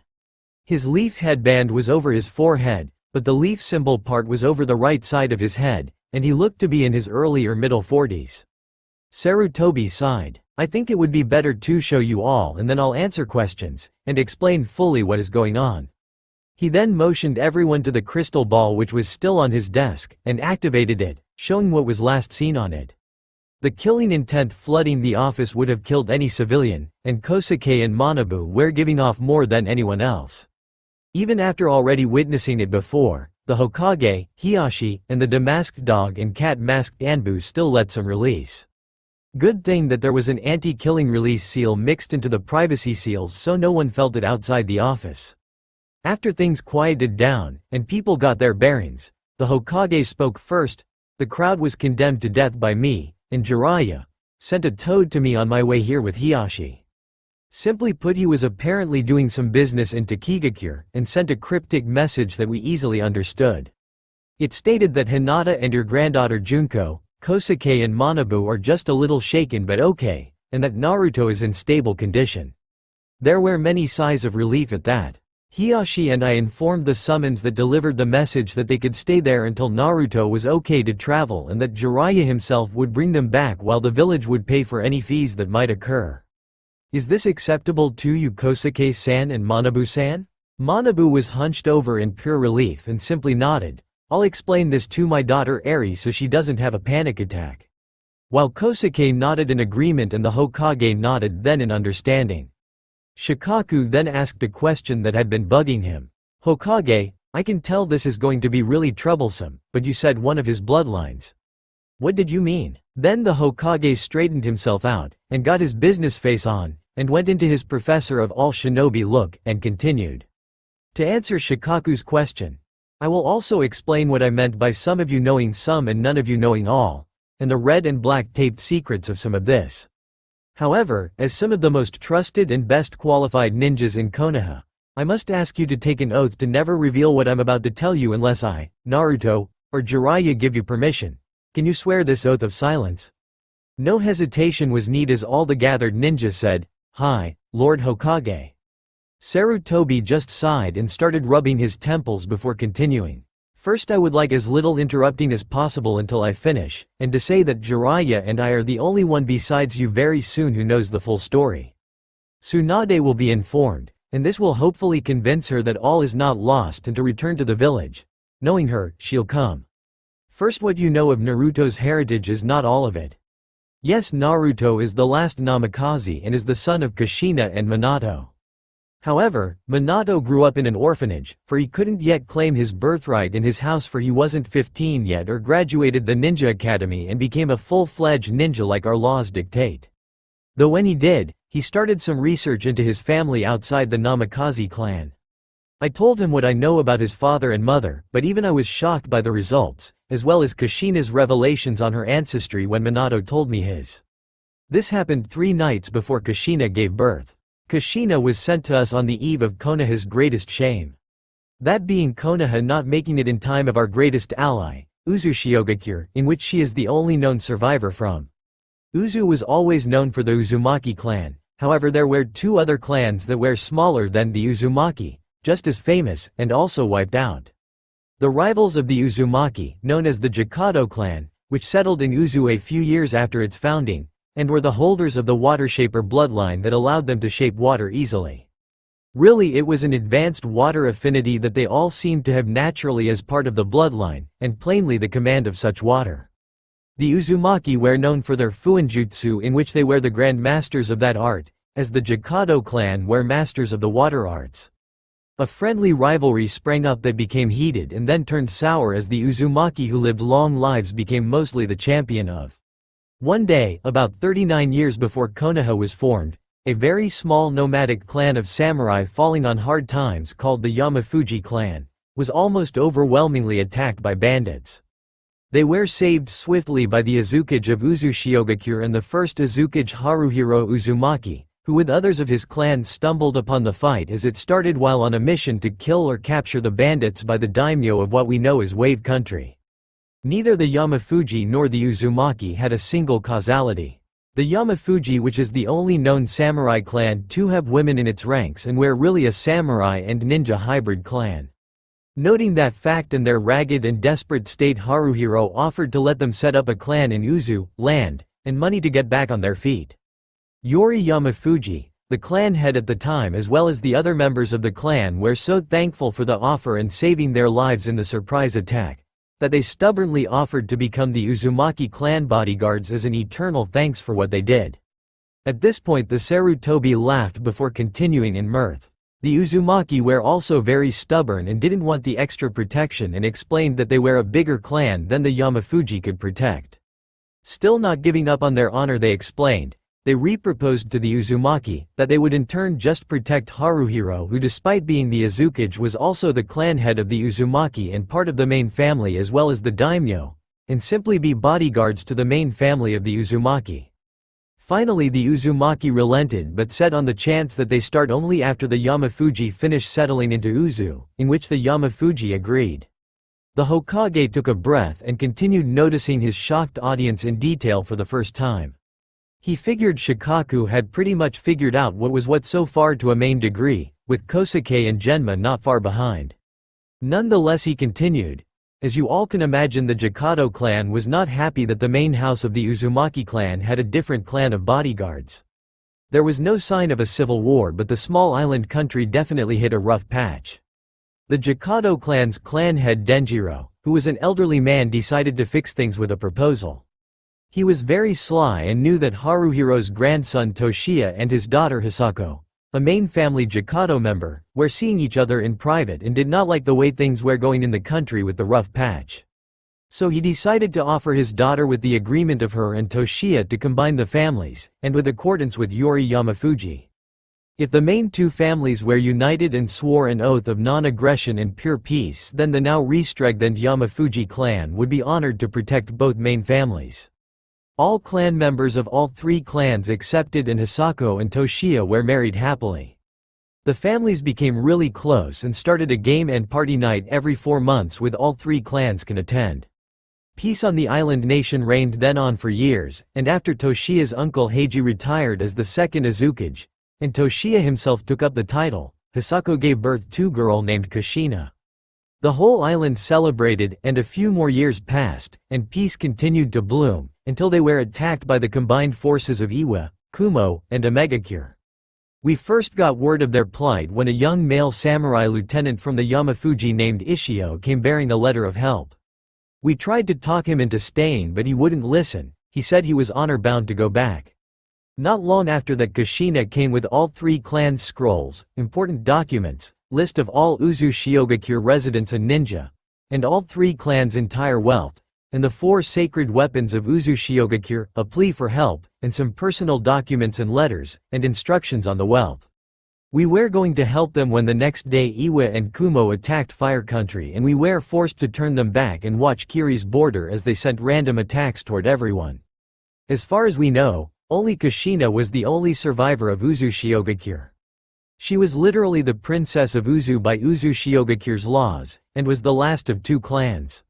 She herself had the water shaper bloodline but rarely if at all used it, and instead used her water affinity with her prowess in kenjutsu that even the famed Yamafujis were impressed by. What is also not common knowledge was that only the main house of the Uzumaki, in which Kushina was the heir, had the Uzumaki duo bloodline. All Uzumaki had the bloodline of a fast healing factor and long vitality, but only the main house is known to have that and chakra chains, and Naruto is her son. It took some of the room who wasn't at the mob scene a minute to fill in the blanks. Some got it immediately, and even the one at the mob scene where God smacked. Genma, who was in his usual attire of a blue bandana with a leaf headband, and blue ninja cargo pants, and Junin flak jacket, and had brown hair, and wearing blue ninja shoes, the typical leaf ninja chunin and Junin clothes minus the headband, was so shocked that the senbon needle in his mouth fell out and landed on the floor, and was the only noise heard for at least 2 minutes. Rado, who had what looked to be a burn scare plastered on the right side of his face, and similar attire to Genma, and had brown spiky hair. Aoba dressed in tradition Konoha Junin outfit, and red-rimmed sunglasses on his face, and Anko, who was wearing her tan trench coat, over a mesh shirt, black ANBU pants, and blue ninja shoes, were gaping like fish. Aoba's glasses almost fell off his face. The other people there had equal shock on their faces, which made Sarutobi chuckle a bit and wish for a camera. Especially concerning Hiyashi, Haro, Aoba and Shikaku's faces. 4 men known to never lose their cool. Finally the once cat-masked ANBU named Yugo Azuki spoke up. Are you saying that Naruto's got the bloodline of Kushina-sensei and the Jikado clan on top of the Hireishin? I didn't even know the Hireishin was a bloodline. Sarutobi nodded, causing a new round of gawking, but he wasn't finished yet. We'll get to the Hireishin in a minute, but no, he has one other bloodline as well. He has a very high chance at having the Mokuton ability as well. Sarutobi threw out there with a sigh, before he started counting in his head. 3, 2, 1. What? Yelled out practically all the room. After another brief pause, the once tuna-masked Anbu named Uzumaki had to ask, "Are you sure, Lord Hokage, and how does he have that?" Before Sarutobi could answer, Shikaku spoke up again. "It was one of Minato's parents, wasn't it?" All eyes turned to him and he seemed still lazy but with an atmosphere of surprise and shock around him as he continued. "It was probably his mother from what I can put together. Am I right, Hokage-sama?" The third nodded while then continuing the story. "Yes, Shikaku. The Senju clan head after Tobirama-sensei. Kiyoshi Senju didn't like that Toki Senju's daughter Amaya Senju married into their rivals the Namikaze clan, and though didn't disown her, hushed it up. Both clans were very small by this point and the Namikaze didn't want to start something and didn't feel like rocking the boat, I could say, and said nothing of the fact that Amaya came from the Senju clan. Amaya married the then Namikaze heir, Shuhei Namikaze, and they eventually had Minato. Amaya was a younger cousin of Sayuri Senju by 15 years, and Sayuri was Mito's daughter. Sayuri had 2 children named Nawaki and Tsunade. So in a nutshell, Naruto is Tsunade's cousin and his aunt, and Minato didn't find out until 3 days before Kushina gave birth due to a wide-range circumstances. The silence in the room was longer this time, but then Shikaku took the floor again. "How do you know he's got those bloodlines, Hokage-sama?" The Hokage then motioned for Dr. Yuhara to speak up, in which he picked up in an instant, while all eyes turned to him. He was very short, had black hair with gray highlights, a doctor's coat over a Junin vest, and black Anbu Medical Corps pants, which looked like normal Anbu pants but with more pockets, and black ninja shoes, and a stethoscope over his neck. He looked to be in his early 50s. A lot of this is new to me, but I knew Naruto's whole heritage. "I'm the Hokage's personal doctor. I'm also been assigned that same title to Naruto Uzumaki. Minato, in case he died, left a letter addressed to Sarutobi with a blood seal that would only open for him or Jiraiya. The letter had instructions on part of it, as all I was informed on his heritage to test for potential bloodlines on the secrecy of death. I found that he does have the entire Uzumaki bloodlines, the Hireishin bloodlines fast travel, and the Jikado bloodlines water shaper. After the first Hokage Hashirama, there has been no one else with the Mokuton ability. Tsunade only had a 13% chance of having it, if that, and equal chance to pass it on if she had kids. Nawaki before he was Kia had a better chance with 67.1% to pass it on but more or less same chance to have it. Naruto on the other hand scored a 96.4% in the chance that he could have it, and or equal chance that he could pass it on if not a percent more. We checked all the necessary blood samples we had, and he is 120% confirmed to be the heir or potential heirs of all of these clans. Genes don't lie. Normally bloodlines don't mix like this, but through my independent study approved by Hokage-sama, I found that the Uzumaki genes seem to allow multiply bloodlines to be added onto a person. The Uzumaki clan was huge, and it was very rare for a member to marry outside the clan, but there wasn't a rule against it. They just didn't do it much, and as far as we know, Kushina was the only one to be the child of an Uzumaki and an outside bloodline wielder. On the other hand, we still don't know if he definitely has the Mokuton as an ability yet, for that is a rare if not tricky to be sure about, for the Senju were very secretive and only Tsunade can tell us and or let us have access to the Senju clan scrolls on such an event. She left though 2 years before Minato did his wonderful but solemn 1 year in office, he finished with recollection in his eyes. After a brief moment of silence, the once tiger-masked Anbu named Tenzo Yamato, who during the good doctor's talk, people in the room were periodically staring at, spoke up. "Since mine's transplanted, I can't answer how he can activate it if he has it, but am I here to possibly train him or something if he does?" he asked curiously. This also got the attention in the other members in the room, and some realization. The Hokage smiled in a way that meant something. The problem was for the people in the room were if it was something they're going to like. The Hokage started to chuckle before composing himself once again, and speaking seriously yet started out regretful. I have failed Naruto, I really have. That does not mean I have to continue with that path. None of you here are Naruto haters. Though the village has scorned him and doesn't know the difference between the tea and the cup. The legacy he has is great, yet he despised while his family is glorified. So I as your Hokage am asking, not ordering you all, some of the most trusted ninja in the village to help an old man out. Jiraiya will probably make amends with Naruto in his own way, but for me, I'm asking you for help with Naruto, and in extension you will be helping him by training, keeping an eye on him, support, and political help and pull. But my question is, will you grant it? This threw people in the room for a loop of surprise. The Hokage realized he couldn't do this alone and was asking for help. Kakashi was first and said with his patented eye smile, "Hi Hokage-sama." Others followed suit with Shikaku, then Anko, and all the way down the line, all with grins and smiles. The Hokage nodded and said, "Thank you all. We will change this village for the better and with the will of fire." Now I'm assuming that since the Namikaze clan is still alive with an heir, that the Hyuga and Nara clans are still clan allies. This got a nod from Hiashi and lazy nod but with a smile from Shikaku. Good, then that may help us in the long run. Now if Naruto does get the Mokuton, I would like Tenzo to train him with it. That will be done in secret, as will most of the training that takes place. I don't want that stick in the mud Danzo getting Naruto or people in general finding out about his abilities. They should come out gradually or until Naruto becomes Chunin. I will announce it and his abilities if he so desires after he makes Chunin. I have no doubt that the moment we ask Naruto if he wants to become a ninja, he will say yes. That got a round of chuckles from some of the others in the room. I will be paying all the trainers continuous C-rank pay and a letter of accommodation after acceptable completion for ongoing training for Naruto. If Naruto doesn't have the Mokuton, then Tenzo will become the assistant to Kakashi in training Naruto in basic ninjutsu, genjutsu, and taijutsu, and you two can plan accordingly.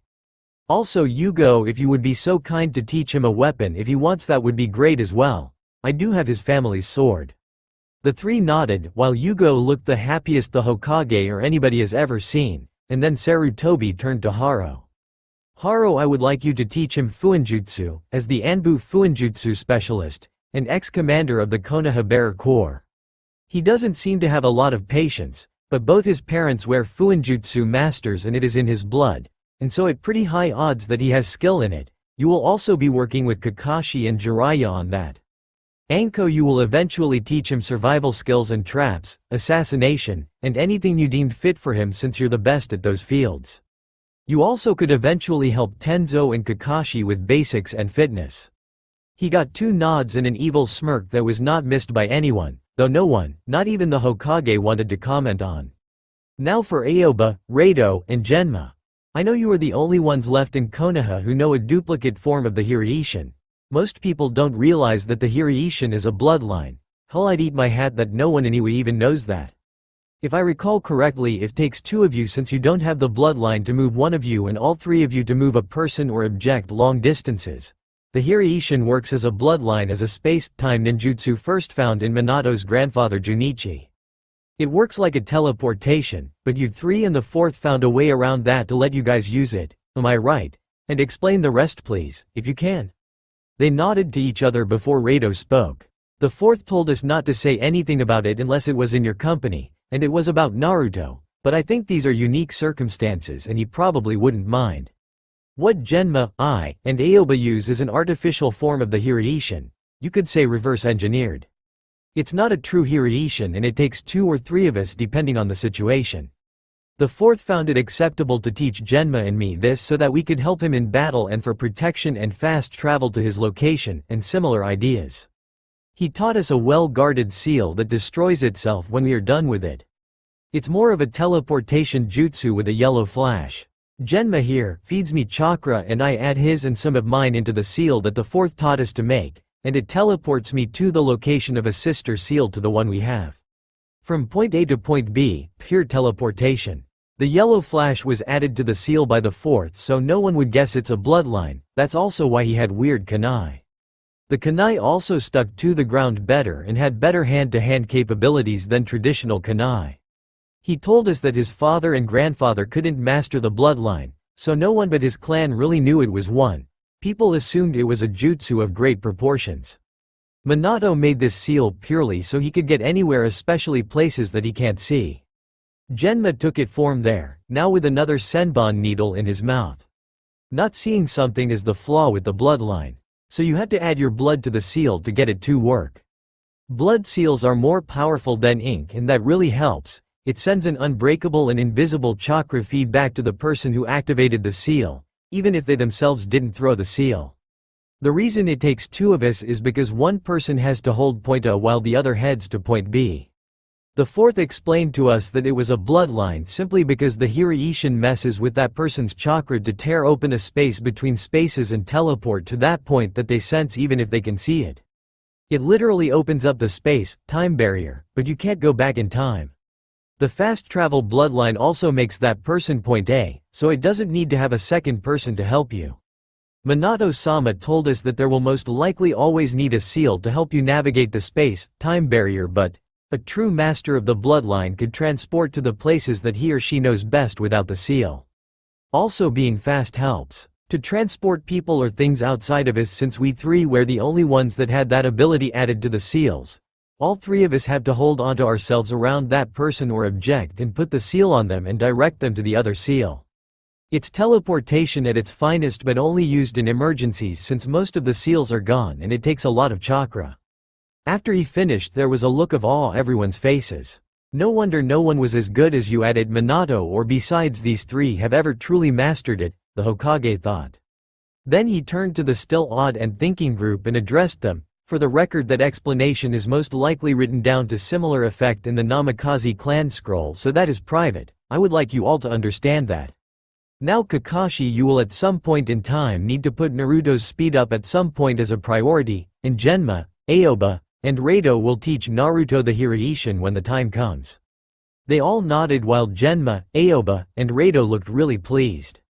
It wasn't much known, but Genma, Aoba, and Rado were the unofficial students of the Yondaime and had the highest respect and devotion for him, and were also good friends of Kakashi through it. To get a chance with Kakashi included on this, to teach the Yondaime's son his dad's stuff that they taught him, was the biggest honor that they could have gotten. Lastly, the Hokage turned to Kosuke and Manabu. You two are part of the same family. He started getting Kosuke's and Manabu's attention. Better odds than not he will need some guidance here and there, as advanced knowledge you two poses. Would be great if you guys gave him tips here and there, and you can train him on your downtime if you'd like. It would also be nice if he could have a home to have a nice dinner at here and there, since I will invite him over to mine, but it just so happens that the apartment building that he owns is right next to your home. So if you could keep an eye on him for me with your daughter, that would be nice. Manabu and Kosuke smiled and nodded, but it was Kosuke who spoke. For Naruto, anything. He saved my granddaughter and protected his friends. I will do what I can. Sarutobi nodded before turning to Manabu. He'll get the same treatment as our daughter, like you gained a grandson. Sarutobi chuckled at that, before drawing it to a close. Now we can show the village what Naruto could really possibly do, despite their ignorance. Now Naruto has some political backing, and some good trainers, watchers, and guardians. Hiyashi and Shikaku, I will be sending you a summons when Murakumo returns, for I will fill him in on this. Kakashi, I would also like for you to come back here in 2 days, for I have a B-rank mission for you. Yugo, I will talk to you in morning.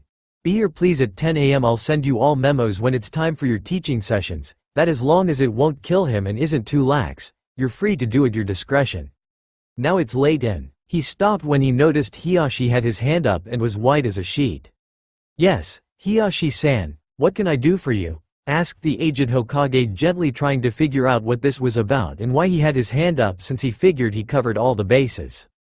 Getting straight to the point, Hiyashi had to ask. When Tsunade finds out what her last living relative was treated like, and as a kid to boot, how much damage do you think she will cause, and who will she kill? A collective shit with one, troublesome, was said by everyone in the room.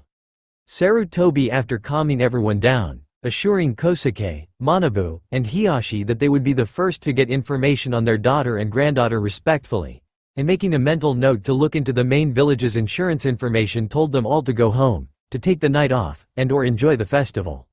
They all started leaving the room with order.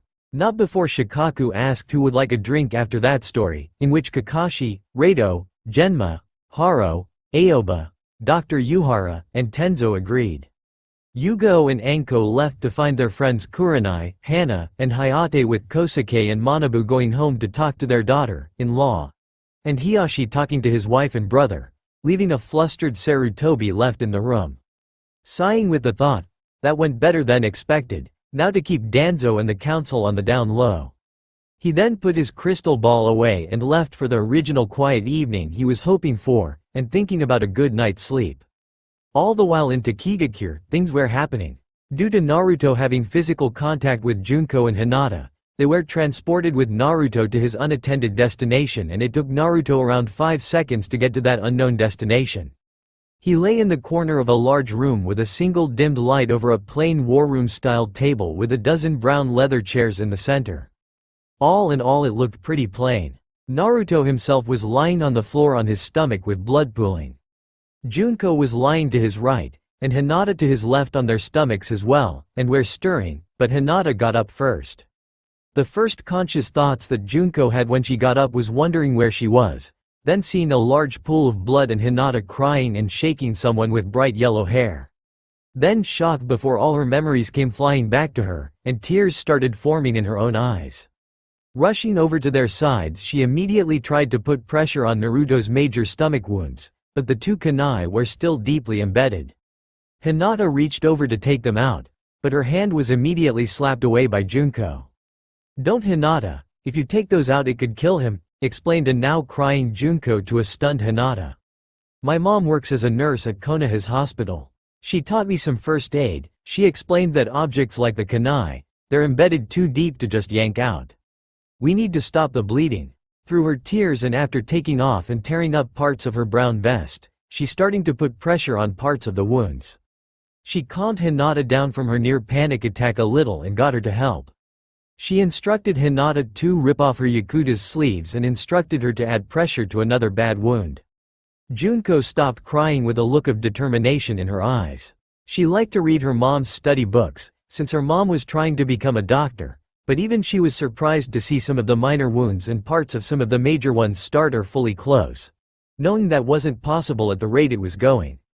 She also could have sworn that there was an orangish glow on some of the inner wounds. She shook her head. She would think about that at another time. She had someone to help, she told herself. She also was versed enough that she knew that she needed to get help, even if she didn't know where she was at, but she knew that someone had to get help. So she turned to Hinata, who was still crying a little. "Hinata," Junko said, getting the still shocked girl's attention. "You need to leave this room and get someone or Naruto-kun's going to die. Can you do this, while I try to stop the bleeding?" Hinata looked at Naruto, wiped away her tears, and had a determined look on her face now, and with a nod rushed out of the room, while Junko tried to put more pressure on Naruto's stomach wound, without messing with the still deeply embedded kunai. Hinata for her part was searching for a person that was currently going rather fruitlessly. She kept opening doors and calling, "Help," afterwards. Most of the rooms she looked into looked like simple bedrooms, with a simple wooden desk, a wooden chair or two, and 2 simple wooden beds. The last room was a kitchen, with a pantry being next door. She finally realized that no one was in any of the rooms, so to stop wasting time she tried to find a way through the maze of hallways through her limited use of her Bakugan. She didn't know how long she was going through the rooms until she came to the end of a hall and saw a big door that showed light was coming out the bottom of it, and curiously enough she couldn't see through it with her Bakugan. In pure desperation, she swung open the door and screamed, "Help, please, I need help. He's dying." Osumu Sakakita, the leader of Takigakure, was having one of those days. Paperwork, reports of possible sabotage to his defenses, increased possible export prices, paperwork, his advisor Suien's constant complaining, paperwork, and problems with his niece Fu. That last one is exactly why he invited his very close old friend Sarutobi's pupil Jiraiya over to look at the seal placed on his niece Fu. Sometimes Osumu really wished that his brother Ozura and his wife Yui, and Osumu's beloved wife Saruko hadn't died in that mysterious fire that burnt down their house. There was what happened before that caused problems and a rift between him and his brother's wife. Takigakure's head doctor and an old friend of Osumu's, Dr. Hikaru Fujimaki, a man who is also Takigakure's resident seal specialist as well, and the one who placed Takigakure's biggest burden into Fu. Their last Jinchuriki disappeared due to the hate, and instead of coming back the Nanabi did. Osumu knew that their past Jinchuriki was dead but was still rather shocked that the Nanabi came back, surprised as well. However, the Nanabi well didn't attack the village but came too close for comfort and had to be sealed. At least no one died in that aspect. It took him and his brother everything that they had to give time for Dr. Fujimaki to do his seal. The only child at the time capable of holding the burden was Fu, who was only 3 months old. Who knows if the Nanabi would have attacked the village or not.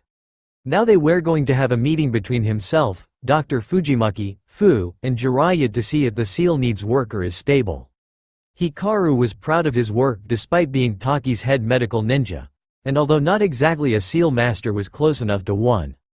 Though close enough wasn't good enough, plus Fu was complaining about a voice in her head, and both Osumu and Hikaru agreed that it needed to be checked.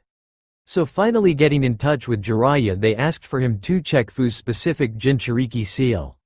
Both also wanted to secretly get Jiraiya to sign their Icha books, since he was the author. The meeting commenced the moment Jiraiya came to town escorted by a chunin, and after Osumu and Hikaru got their books signed. Osumu was rubbing his graying black hair, as his long ponytail swayed. He was wearing blue ninja pants, a matching blue ninja shirt with white trim, a mesh undershirt below that, blue ninja shoes, a black shoulder guard on his left shoulder, and a salt and pepper goatee mustache combo. He was really worried that one of the last of his family was going to be taken over by the Nanabi seven-tailed Biju. Hikaru, who had grayish blonde hair, and tan civilian shirt and pants, 2 scrolls attached to his side, with black fishing boots, and a mesh undershirt on, was walking ahead of him with his skipping 7Y. Oh. Niece Fu, who was wearing a short-sleeved baggy white shirt that overlapped her hands, a simple green skirt, and white ninja shoes. She had mint green hair and orange eyes. Osumu looked at her happy-go-lucky attitude and smiling as she was talking to Hikaru about foods she liked and didn't, who in turn was just smiling at her. Osumu felt tired. He did everything he could to help her, yet most of the village was just plain afraid of her.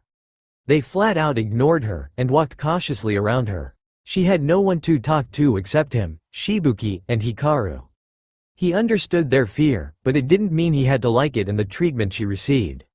It must have shown on his face because he felt a hand on his right shoulder, while Hikaru noticed but kept walking with a still skipping and oblivious Fu toward their destination, to a sealing room in the Takigakure's emergency village bunker, which was unknown to her. Turning around, he looked at the understanding look from Jiraiya, and at the same time pain in his eyes. Jiraiya had huge spiky white hair, 2 shoulder-length bangs on the side of his face, with a rather large ponytail going out his back, and red lines going down his face from his brown eyes. He was wearing a horned forehead protector with the kanji for oil on it, and a huge scroll on his back. He had a wart on the left side of his nose, a green short shirt kimono, matching pants, and a mesh undershirt underneath it, and lastly he had handguards, a black civilian-style belt, traditional getas, and a red haori with 2 simple yellow circles on the chest area. "Do you know someone similar?" asked Osumu casually with a hint of pain. A moment of silence descended upon the duo, since Fu and Dr. Hikaru were now long out of sight. Finally Jiraiya broke the silence that was beginning to become uncomfortable. "My godson, who doesn't even know I exist yet, is also a Jinchuriki.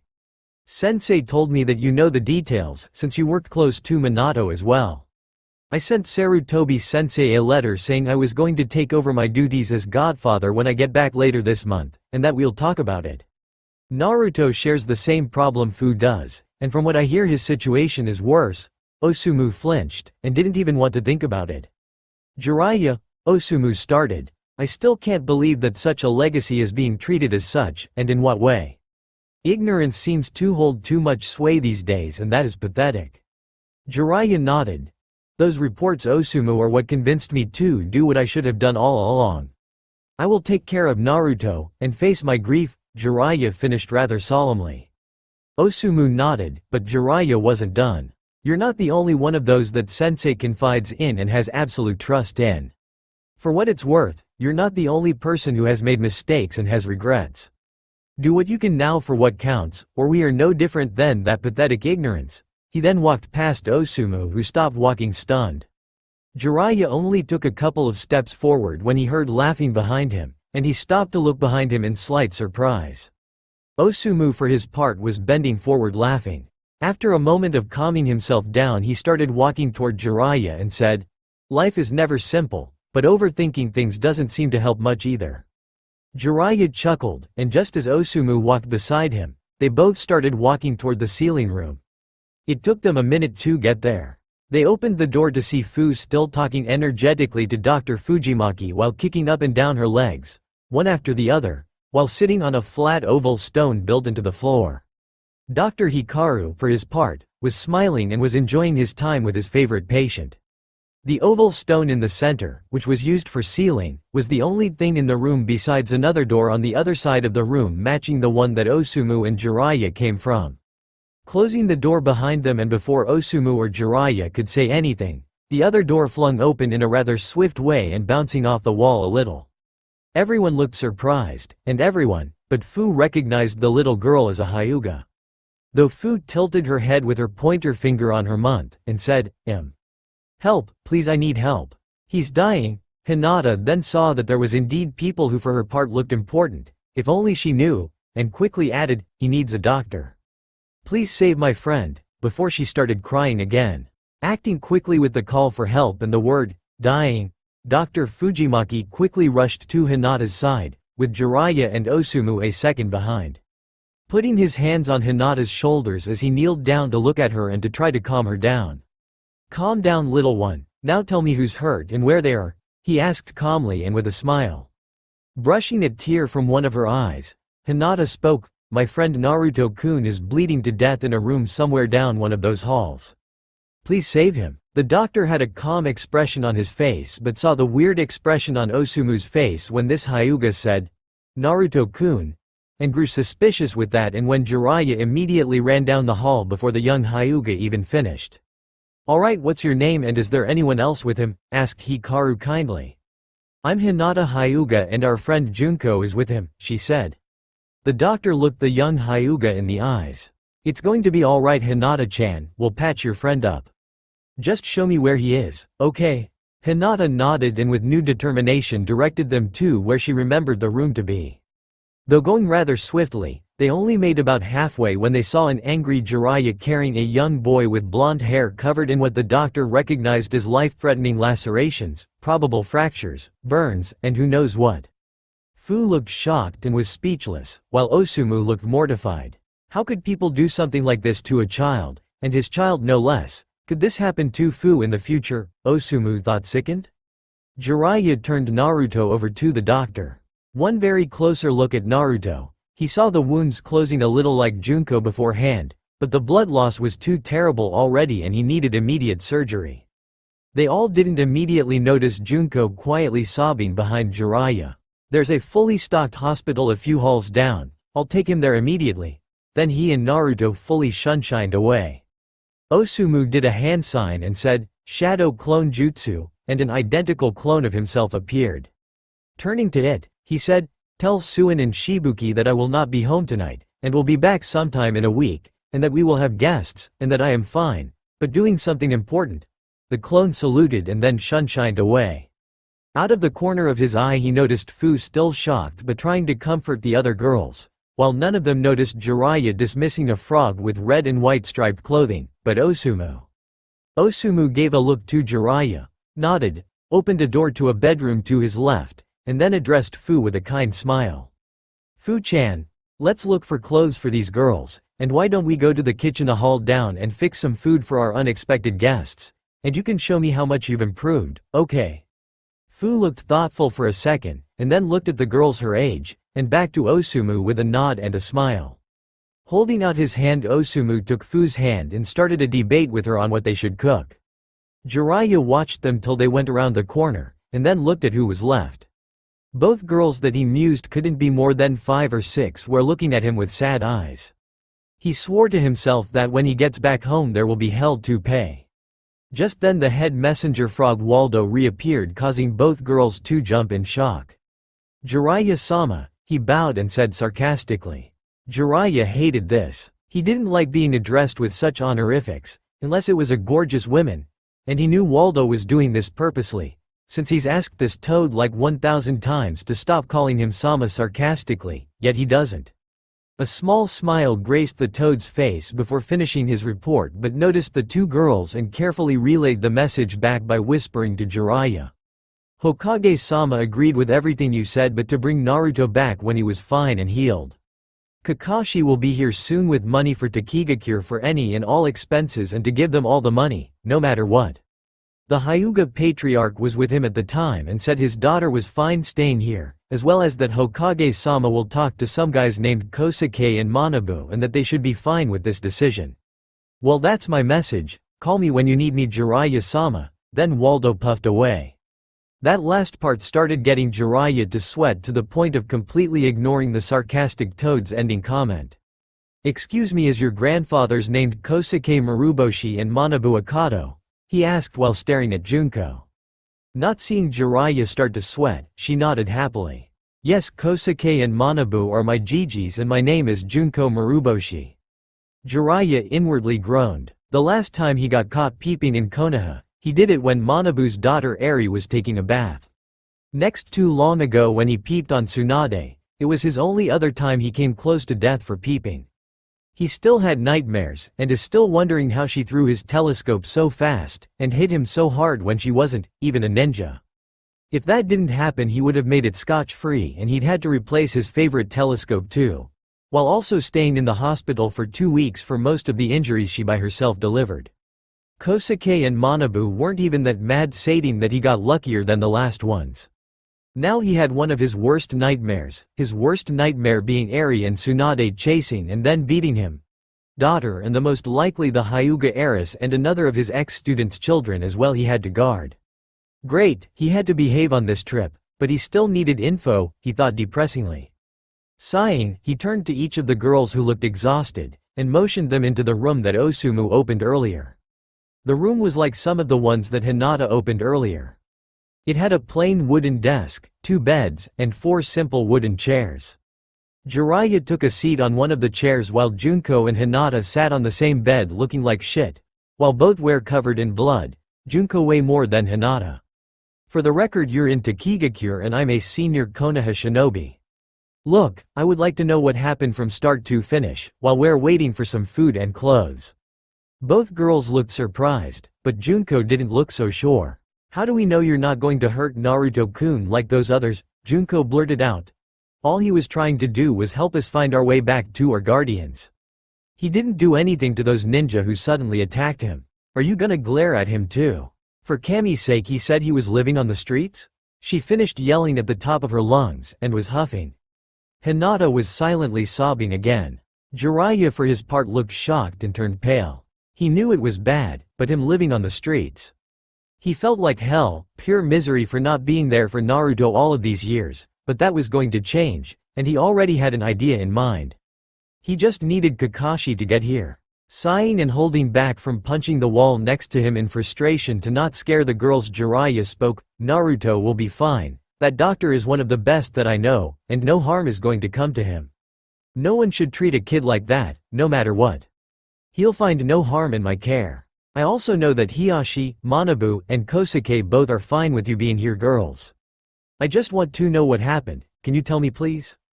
Hinata and Junko were both surprised that their father and grandfathers respectively were mentioned. Junko was still unsure, but something inside her told her that she should tell, and looking at Hinata who nodded in her direction, the two began their tale. By the looks of anger on the man's face, her gut feeling seemed to prove right. The end of the tale came an hour later. Silence fell between the group, only broken when Osumu came in with clothes for the girls and introduced himself.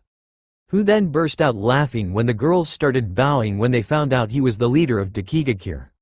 He told them not to worry about it, and that when they're done they should get some rest and that Naruto was going to be fine. Both girls looked like a load was taken off them, but never noticed the "we have to talk soon" look he gave Jiraiya, who nodded back in return.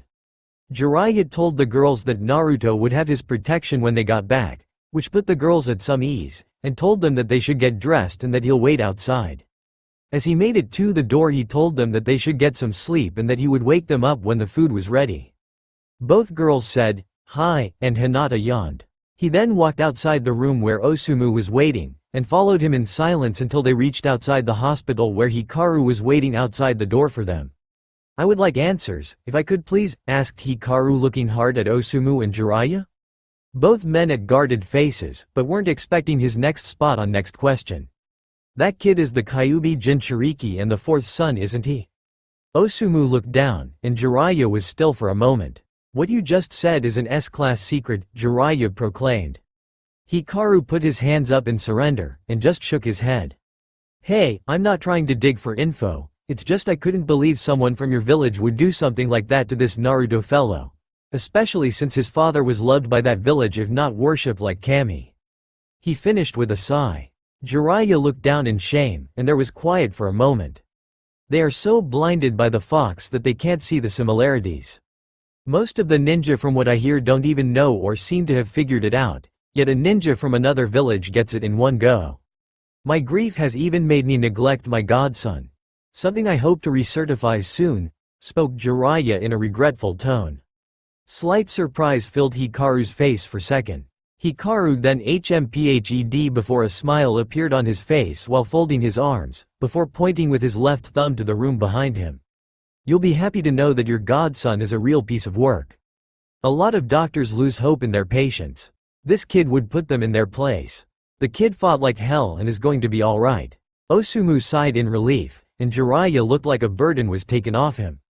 Jiraiya then filled in the two elder men the story, and both were angry and they didn't even really know any of the people involved. Hikaru spat on the floor before he spoke. "He will truly become an honorable man. Now, I have to ask. Would you like a copy of his injuries for your Hokage?" Jiraiya nodded and almost didn't want to ask but felt like he had to, and did. Hikaru didn't look like he wanted to answer but did, while he handed a copy of his report to Jiraiya.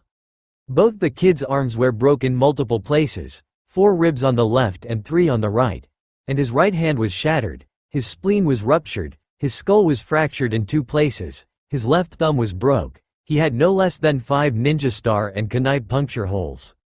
I took a ninja star out of his shoulder, 2 kunai had deeply punctured him in the gut, but didn't hit anything important, so thank Kami for that.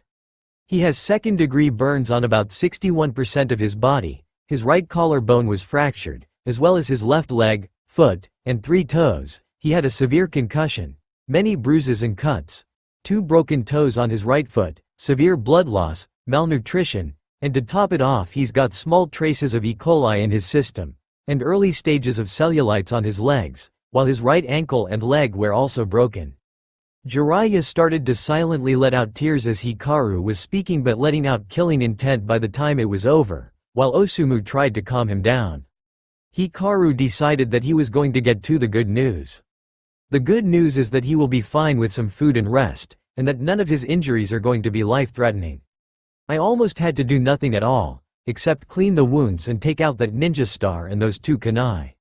Those injuries are all that I found when I rushed him in there. It could have been worse or about the same, but the fox seems to have healed him almost completely.